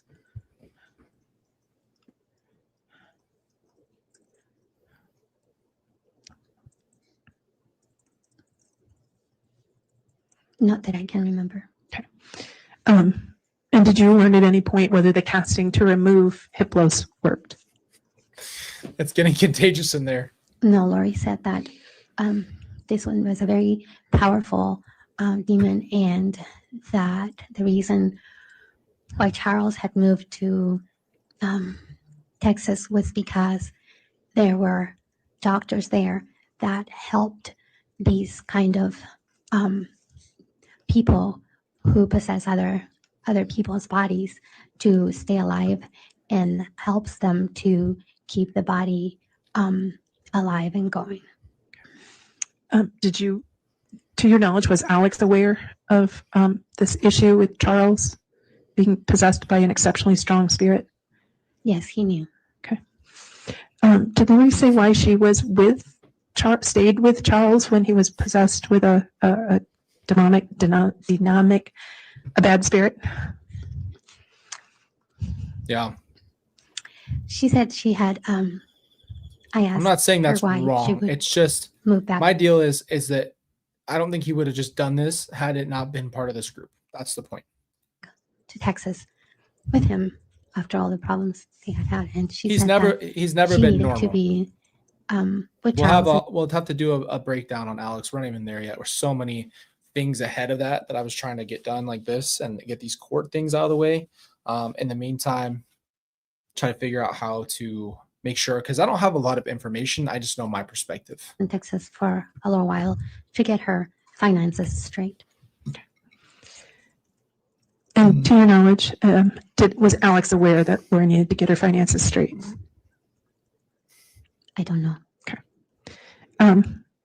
And during this effort to cast out Hiplos and deal with Charles, did there come a time that Charles passed away?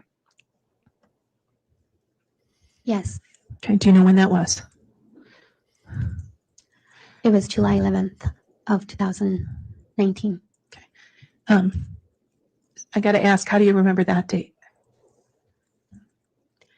Lori always said that she had a connection with the 7-Eleven, the number 7-Eleven. She would mention that number all the time as if it was some kind of 7-Eleven, the gas station, that's your connection to it. And then you think that that's an important date because you decided to kill my dad on that day. And then you're going to sit here and say that that's a special day to you. Okay. so she had some kind of a spiritual connection with the number 7-Eleven. That's exactly right. And when she told me what had happened, she said that it was 7-Eleven. Therefore, it had been all orchestrated by God. And Oh my she gosh, felt that dude. because it was 7-Eleven and it was her numbers that Yep. Charles or There you go. Hiblos had been I didn't know that. delivered to them, to him, to her. Oh, so that's where they took that Nephi story that they took from the Book of Mormon, which is the Nephi delivered something was, they said that Nephi said in the book that Laban, the king, was delivered to him to slay or something like that. This is all starting to make more sense. Now it's all connecting with her the and behind the scenes Alex. stuff. So when you say she told you about what happened, are you saying she told you about what she said happened to Charles Vallow? Correct. What did she say happened to Charles Vallow on July 11th?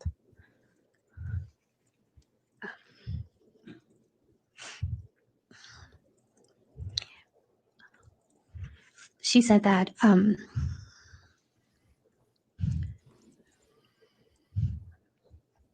Charles had rented a house in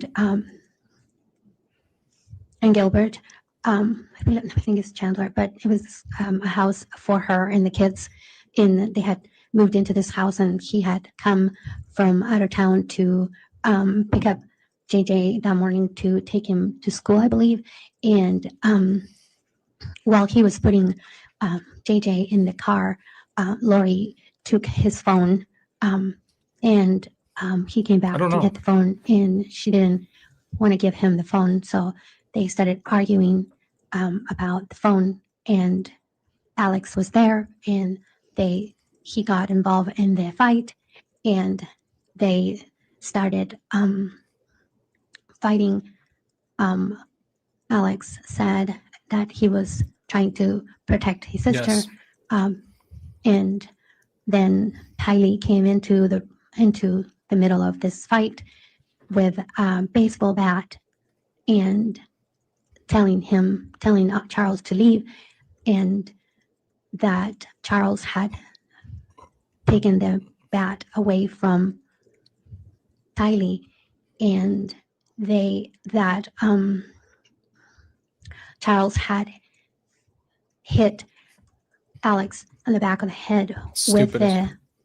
with the bat. So it was like just repeats everybody, right? They literally made the story up. And Charles and Alex wrestled around fighting. And at one point, Alex got his gun and he shot Charles. And that's how he died.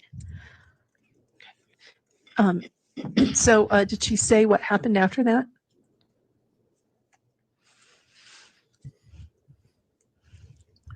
She said they had called the police, and the police had interrogated them, and they had deemed it to be in self-defense. Yeah, no, exactly. Did you talk to her after this, after she told you about what had happened to Charles, what she said had happened to Charles? Did she talk to you again about what was going to happen next?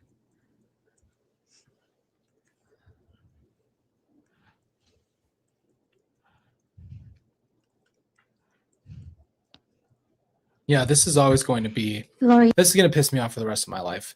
The idea that any grown man, especially someone as strong as Charles and as skilled as Charles, with a bat of all things, and the back of your head right here where your freaking cortex is, you get cracked there by anything and probably bust your head open.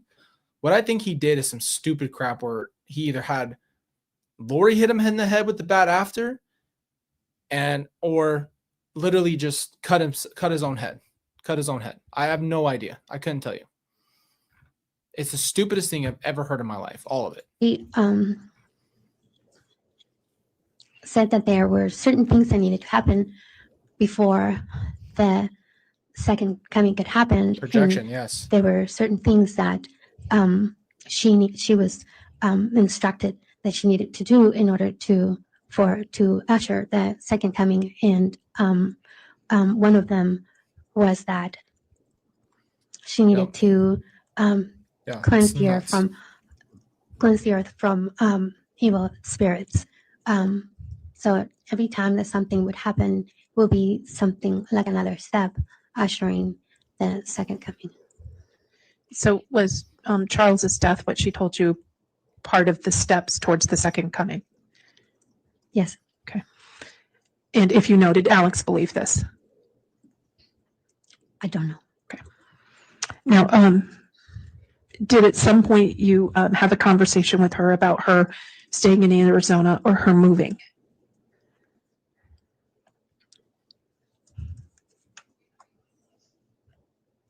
When did they get married? That's what I'm trying to figure out. She had said that she Thanks, Gloria. wanted to be in Arizona, but Look then at this guy. Chad Daybell told her that she needed to move to Rexburg, and so she packed up her house and moved to Rexburg. What was significant about Rexburg, Idaho? Chad had said that Rexburg, Idaho, was going to be a place of refuge where there was going to be invasions of other countries coming into the United States, and that Rexburg was going to be a place where there would be soldiers and warriors that would be defending that area, and that area had been prepared by the church to accommodate people to come towards that area to be as a place of safety. And so did Lori move? You guys were building a safe place as a group? Praying death on people and killing people you guys were going to be the safe ones and the warriors and the protectors. You tell me that Chad would have stood up as a warrior and did anything himself. Tell me that. Rexburg? Yes.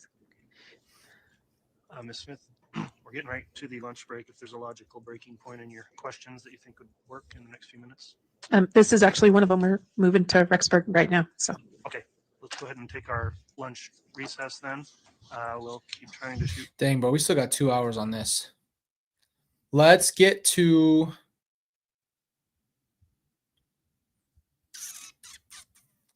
Let's take a few more minutes. Let's take about 15 more minutes. Let's get to 1 o'clock my time, and we'll take a pause. Then we're going to just knock this thing out earlier tomorrow, start earlier, and get it done. For this under an hour lunch with our schedule, so try to reconvene around 12:45 if possible. All right, please. All right, please.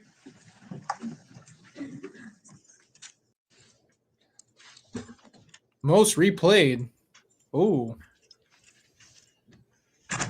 What is happening now? She said that that their part of her mission was for her to be there. Okay. And so who moved to Rexburg with Lori Vallow? Alex Where were Lori Good point. Vallow's children? with her. And Alex, did Alex and Lori end up living in the same apartment complex? Yes. Did you ever have do you know how Ms. I've Vallow heard was this going to rumor. pay I for? don't know how that's possible because I didn't get off work till 7. I didn't get to their house till like 7:30. There was nobody else there. So unless they had like a, I don't know, late party, I have no idea. I've always heard this rumor about this party. Oh, you said the next day? Oh, I have no idea. I've always heard this rumor of this party. I've never ever heard of it outside of just somebody said that they had a party. I don't know who it was. Things in Rexburg? How she was going to finance things? When I asked her how she was going to finance, how she was going to live, since she didn't have a job, she told me that she was receiving Social Security from Tylie, from her dad passing away before the age of 18. JJ was receiving Social Security from his dad dying. And since she had been married for over 10 years to Charleston, she will also receive Social Security. And she said that it was something close to $6,000 a month, and she didn't need to work. Yeah, I have no idea. And I straight up am telling you right now, I've never heard that from any other source other than this idea that happened. I have no idea. so did she in fact move, and did Alex move to Rexburg? Yes, Did you go visit them in September of 2019? I did. Where did you go stay? I stayed in Alex's apartment. Okay. And was Alex living with Lori, or was Alex living on his own? Alex had his own apartment. So you stayed at Alex's apartment. Where did Lori stay? Lori was in her apartment. When you visited, did you see Tylie at all? No. Did you ask where Tylie was? Yes. And what did Lori tell you about where Tylie was? She said she had to be free. When she said who is she? Tylie. And who said Excuse this to me, you? Is that what? what Lori said, that Tylie had to be free? Correct. Did she say where she was staying, where Tylie was actually staying? When I tried to ask her what she meant by that, she lifted her hand and put it up to my face and said, "Don't ask." Now, when you were there, after she talked, did you ask JJ as well after she talked about Tylie like that? JJ was there. Okay. What was JJ doing? He was playing outside with his neighbor friends. And did Lori say anything about how JJ was handling being in Rexburg? She said that he had some toilet drain issues since they had moved. Did she say anything about JJ being attacked by demons? She said that she started saying that before they moved to Rexburg. Okay. So she had told you prior to the move to Rexburg that JJ too was being attacked by demons. Correct. What did she say about whether Tylie was being attacked by demons or evil spirits? Right before she moved to Rexburg, she said that Tylie had been possessed by evil spirit or a demon, and she called it Hillary. What? Why did they name the demons? I'll never understand. So Chad just making these phone calls at this point? Is this Chad calling? Because he called about Charles. We just heard that from Melanie Gibb. he calls and says that now Tylie's gone, then JJ's gone. And how convenient is it that Chad's family, his kids, had never, ever, ever been bad because they're his. And again, I'm not saying that I would wish harm on his kids in any way, shape, or form. But to sit there and say that after, like after all of this, you come into this place and it's just all of Lori's family, right? Just her kids, just her husband, and apparently whatever they thought about for Tammy, which I don't know yet, but it's the sickest thing ever, dude. Do you remember how many times she's talked about Tylie being possessed by the spirit Hillary or the demon Hillary? What? About 2-3 times. Okay, more than once. Correct.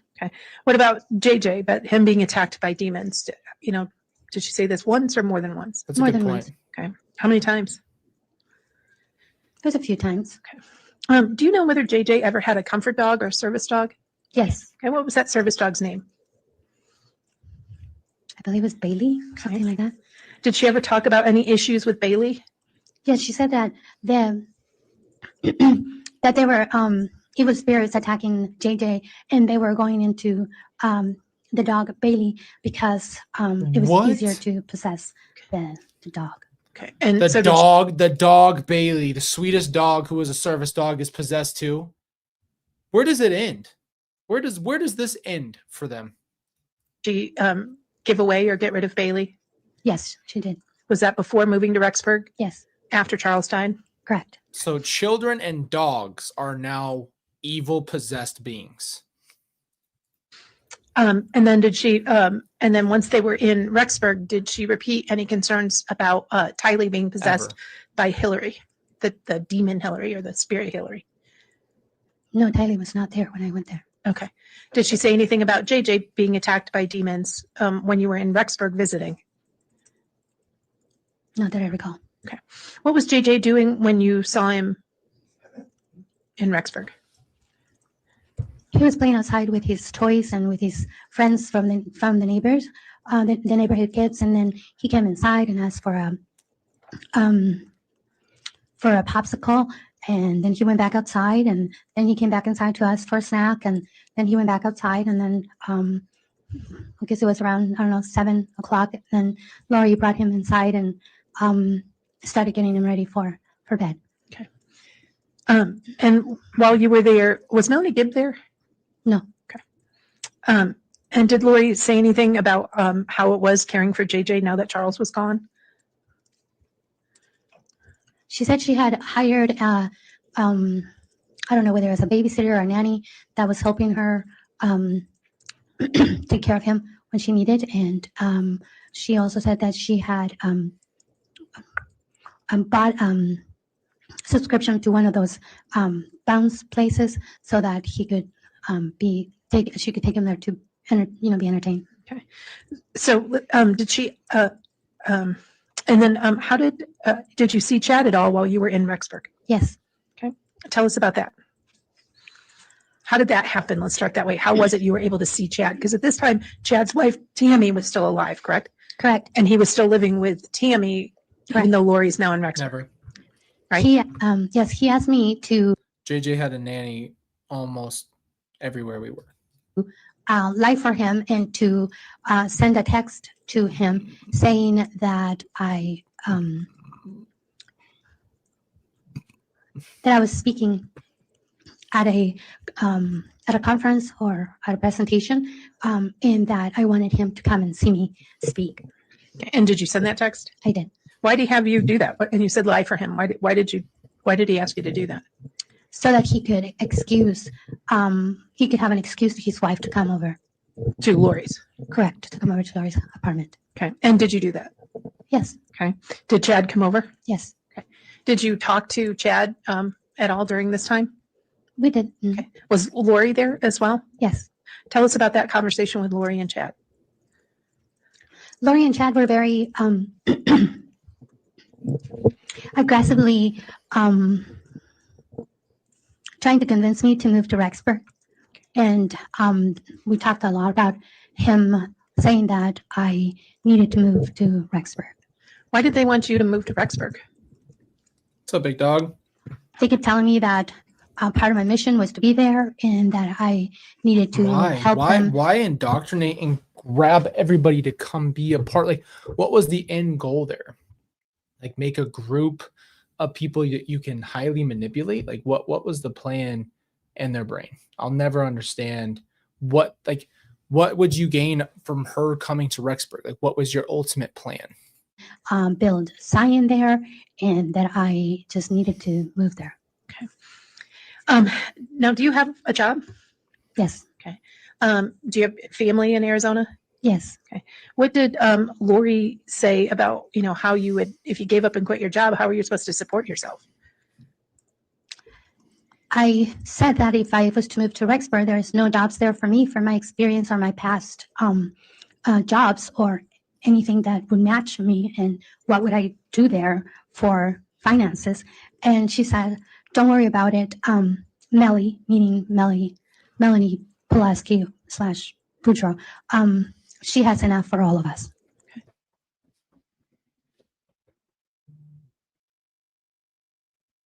I knew it. I knew it. I knew it. I knew it. Now, so at this time it was Melanie Boudreaux. That was her name, right? At the time, correct, yes. Okay. And so Melanie Boudreaux was her niece. Yes, And Melanie Boudreaux was in the process of divorcing her husband, Brandon. correct, And she received a fairly substantial divorce settlement, correct, several $100,000. yes. And so what did Lori tell you about Melanie supporting people? What exactly? I want to make sure we get the words right. What did she say? She said, don't worry about it because Melly has enough for all of us. What did you say to That's that? so crazy. I said, that's her money, not my money. Okay. And did Lori have a response? Not really. All right. They were Did you ever- literally going to take everybody's life and form a group and spend unalived family members' money in a big group and just fund everybody from taking everybody's life as a group. Sick as hell. Talk to Melanie Boudreaux about the idea that her money was going to support all of you. I told her about what Lori said after Alex had died, and she said that she was very sad that other people would be saying that about her and her money. So while you're there and they're trying to convince you to move, did Chad or Lori talk to you about anything else? Did Chad give you another blessing? He did. What was that blessing? In this blessing, he said that I don't know. the Savior was, You guys let me know real quick if you want me to go through mine. I don't really, I kept thinking, I keep forgetting that I'm in this. I'm just listening to so much information to digest here. If you guys want me to do mine, it wouldn't bother me too much. I could just give you my inside thoughts. I have no problem not talking about it or talking about it. I don't even know when it is, to be honest with you. I don't know at what point I testified in this. So standing right next to him, and that he was giving him the words to say to me, and that the Savior was telling me that it was time to leave Babylon and to move to Rexburg. He also Babylon, added that like the Savior was telling me- Rexburg, and this is no disrespect to Rexburg. Okay, no disrespect to Rexburg, but come on, bro. Leave Babylon to come to paradise. Like, you made up paradise. Like, there's no basis. There's no basis in anything you believe. Nothing.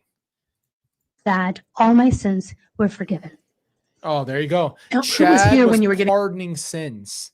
He was pardoning sins. Yeah, Arizona's Babylon. Just as much as all these people are demons in Babylon and they're the holy ones and they're good people, it's literally the exact opposite. It's the exact opposite of what they think it is. Getting that blessing. Lori, Chad, Alex, and I. Now, it's my understanding from what you say, a blessing is from somebody in a priesthood or almost anybody can give you a blessing, but it's personal to you, right? It has to be a priesthood holder if they are going to be using the priesthood power, and it's specifically for you. Yes. So why was Alex there? Alex also received a blessing that day. Okay. In front of you? Yes. What was Alex's blessing from Lori and Chad? In this blessing, Chad told him that the Savior was He's not standing anything. right next to him, and that he was giving him the words to tell him as well. And he told him that all his That is the most blasphemous thing I've ever heard. The Savior's right next to you. And yeah, thank you. Exactly, Ray. I gave her the credit. I'll tell you that. She did. They said, do you believe this? And she said, yes, I did at the time. I believed it. You got to give her that. No one else in this entire thing has ever even once hinted in any way, shape, or form that they are sorry, don't believe it, all that crap, right? But in this case, she does believe it, right? She did believe it. I don't know where that comes from, but you got to give her that. Now, back to what I was saying is, I forgot. sins were forgiven. Oh, there you go. What To was say Alex's- that Jesus Christ was in your blessing and goes, Jesus is right next to me and he forgives every one of your sins. Chad Dable does not believe in Jesus Christ. Reaction when Chad and Lori told him all his sins were forgiven? He started sobbing. There you go. That's the manipulation. During right this there, man. blessing for you and then blessing for Alex, did the concept of marriage ever come up?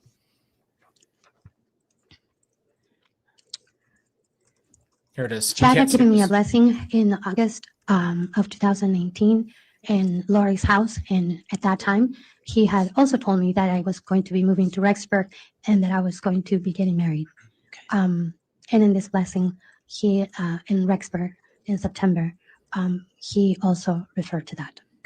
My So he gosh, bro. To sit here and lie.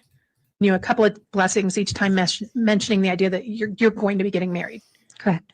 Do you think that God likes people who go and use his name and tell and manipulate people to do exactly what they want and say, you're going to be married soon and you're going to do this? Check your heart and check who you believe in and do not go down these paths, because if you just so this is what I hate, is this concept of surrendering your spirituality and your common sense and all these things for higher being people.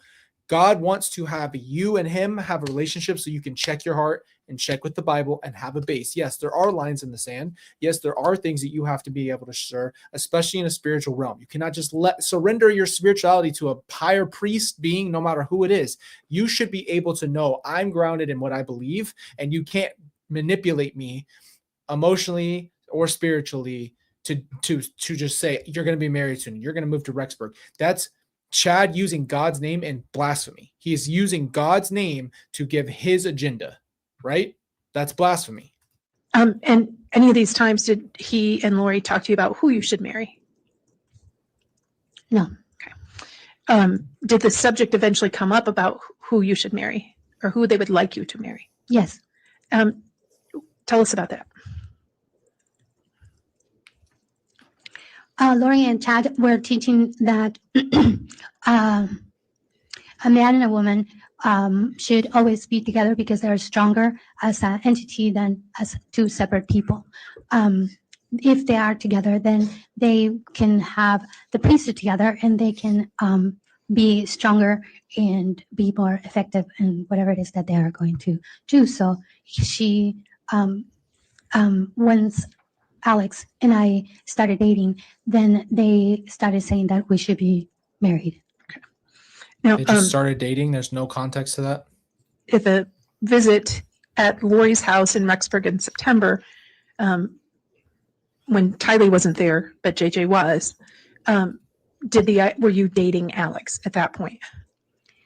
We had gone in one day before he So moved. we've got 11 minutes till we hit the 2-hour mark on our video. Let's hit that 2-hour mark and we'll take a break today. We also have a live tonight with Nate.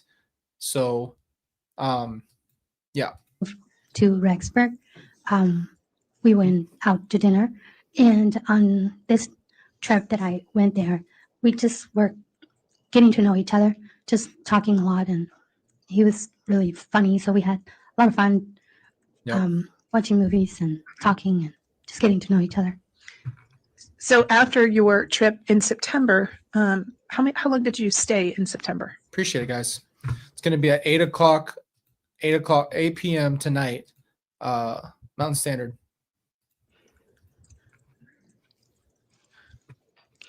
I believe it was only like 2 to 3 days or something like that. It was a very short trip. Okay.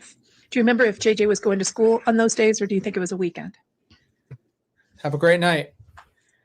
I believe it was part of the weekend and then part of the day. Okay. And were Melanie Gibb or her boyfriend David Warwick there at all? No. Okay.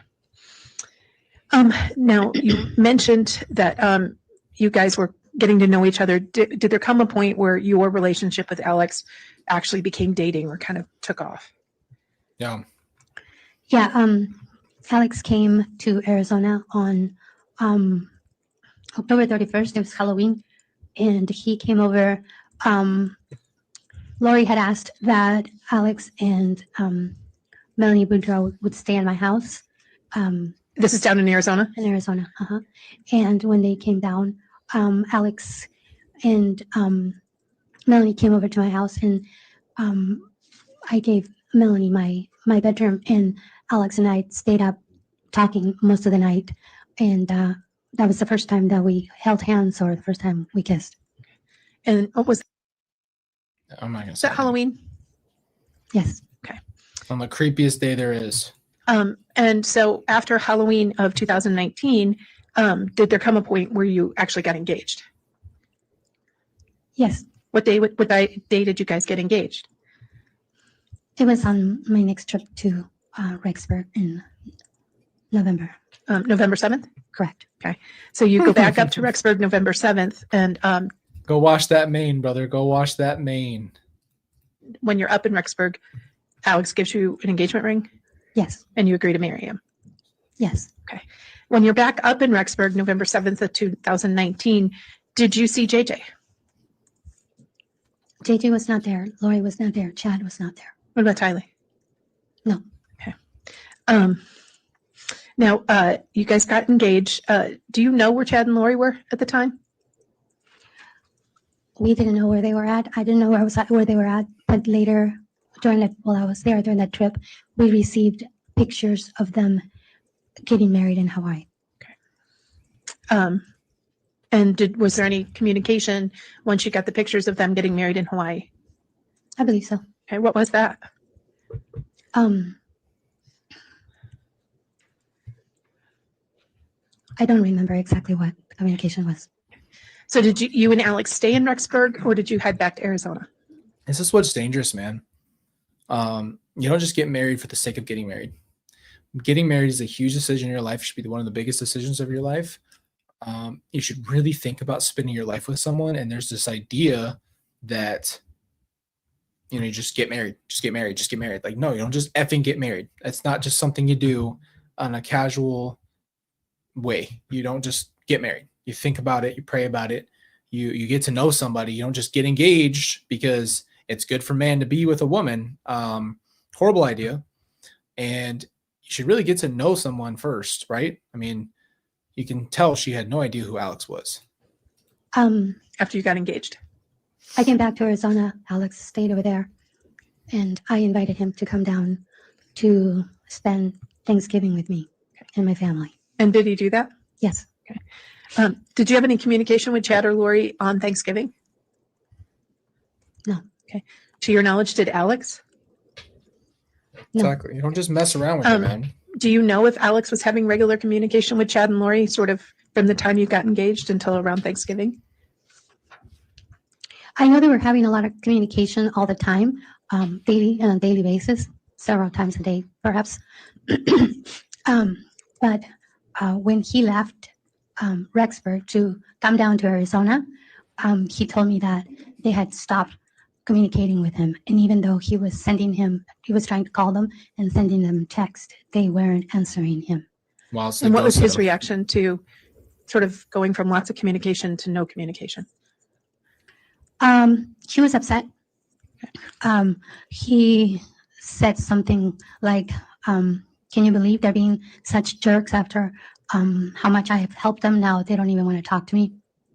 After they used you and you did it, though, you did it. You're sick as hell. You're sick as hell for doing it.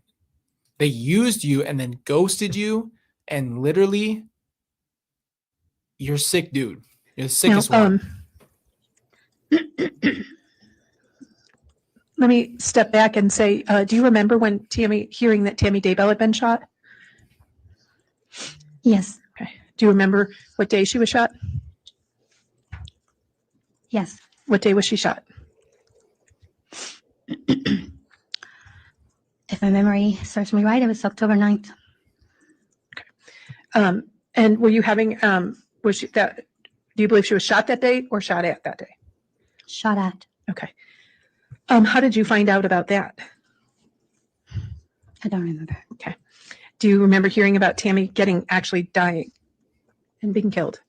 Or shot? I'm sorry. I apologize. Do you remember hearing about Tammy dying? Yes. Okay. How did you hear about that? Melanie Gibb called me to 5 minutes, tell me guys. that Tammy had died the night before. What was your reaction?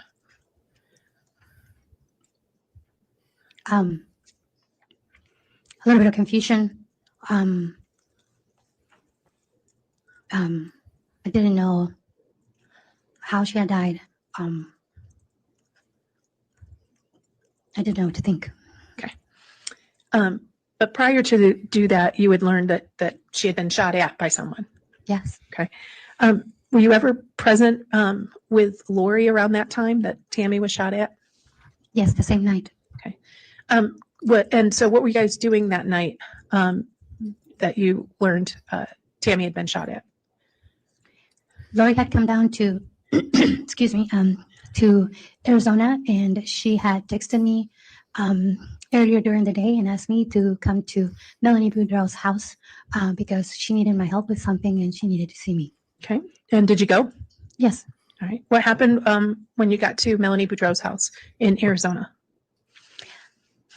Lori told me that Tammy had been possessed by a demon. Gosh. And that it was no longer her, kind of like the same thing that she had said about. Is it not a red flag though, Zulema, that you already heard this story and then the person's gone?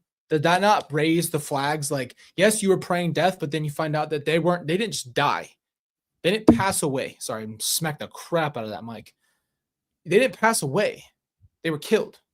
Are we really like, that's what never makes sense to me. Like, oh, they're possessed. We're gonna pray for their death, and they don't just die, they get killed. You're come on. Charles, and that she needed my help casting out from her. Okay. And did you guys do a casting on Tammy? Yes. Okay. So What was that gross. demon's name, if you remember? I don't remember. Okay. His name Viola sound right? Yes, that sounds right. All right. And so while you're Why name it? doing the casting on Tammy, trying to get Viola out, who was there? Melanie Boudreaux was there. Her children were all asleep, and They were at the gosh dang house while you guys were downstairs doing seances. Lori and I were doing the casting. Melanie got a phone call, and she was on a phone call while we were doing casting. How did the casting on Tammy end? Lori said that she had received some new information on how to do a casting. How stupid do you have to be? She just sits there and then just goes, I've gotten new revelations. I know something now. And you just like rock with that? Like, why do you just believe that? Like, I don't understand that. He could work, and we were going to be using the Cosmos and The can't remember Cosmos? exactly what other things, but What the hell are we talking no, about? we were going to be using this, and then afterwards, she gave me tons of praise for how awesome I was and how great I was, and then afterwards, she received a phone call from someone. Okay. And was she near you when she got that phone call? Yes, What was her attitude and demeanor when she got that phone call? she was very, very angry, scary angry. Okay. And now this is the night that Tammy was shot at. Correct? Okay. So while she's on the phone, she appears angry and scary angry. Did you hear anything she said? Yeah, she was using some very derogatory terms such as idiot, moron, and just being very, very angry with whoever she was on the phone with. After she got off the phone, what did she say to you? She said, idiot, can't do anything right by himself. Oh my gosh. Okay, we're gonna pause there. Sounds like we're getting into territory of Alex. She was mad that Alex was unsuccessful. She's a sick, sick, sick individual. The more you know, man. My gosh, the more you know, the worse it gets. It always gets worse. I appreciate you guys. I love you. Thank you for being here, rocking with me through this stuff. This is crazy. What we'll do tomorrow is start a little earlier. I will put up a thumbnail for you tonight for tomorrow. And tonight, again, I just want to reiterate, we will have Nate Eaton live tonight at 8 p.m. Mountain Standard Time. Phoenix, if that helps you guys, always post that so you can look up what time zone that is for you and convert it over. And we're going to talk about his interview, what his perspective was, what his thoughts were, and just go back and forth. I think we're also going to connect on the fact that we both interviewed her, and we'll go there. So if you guys want to be there, that's at 8 o'clock tonight. I appreciate you guys. Love you guys. Have a great rest of your day, and hopefully I'll see you later.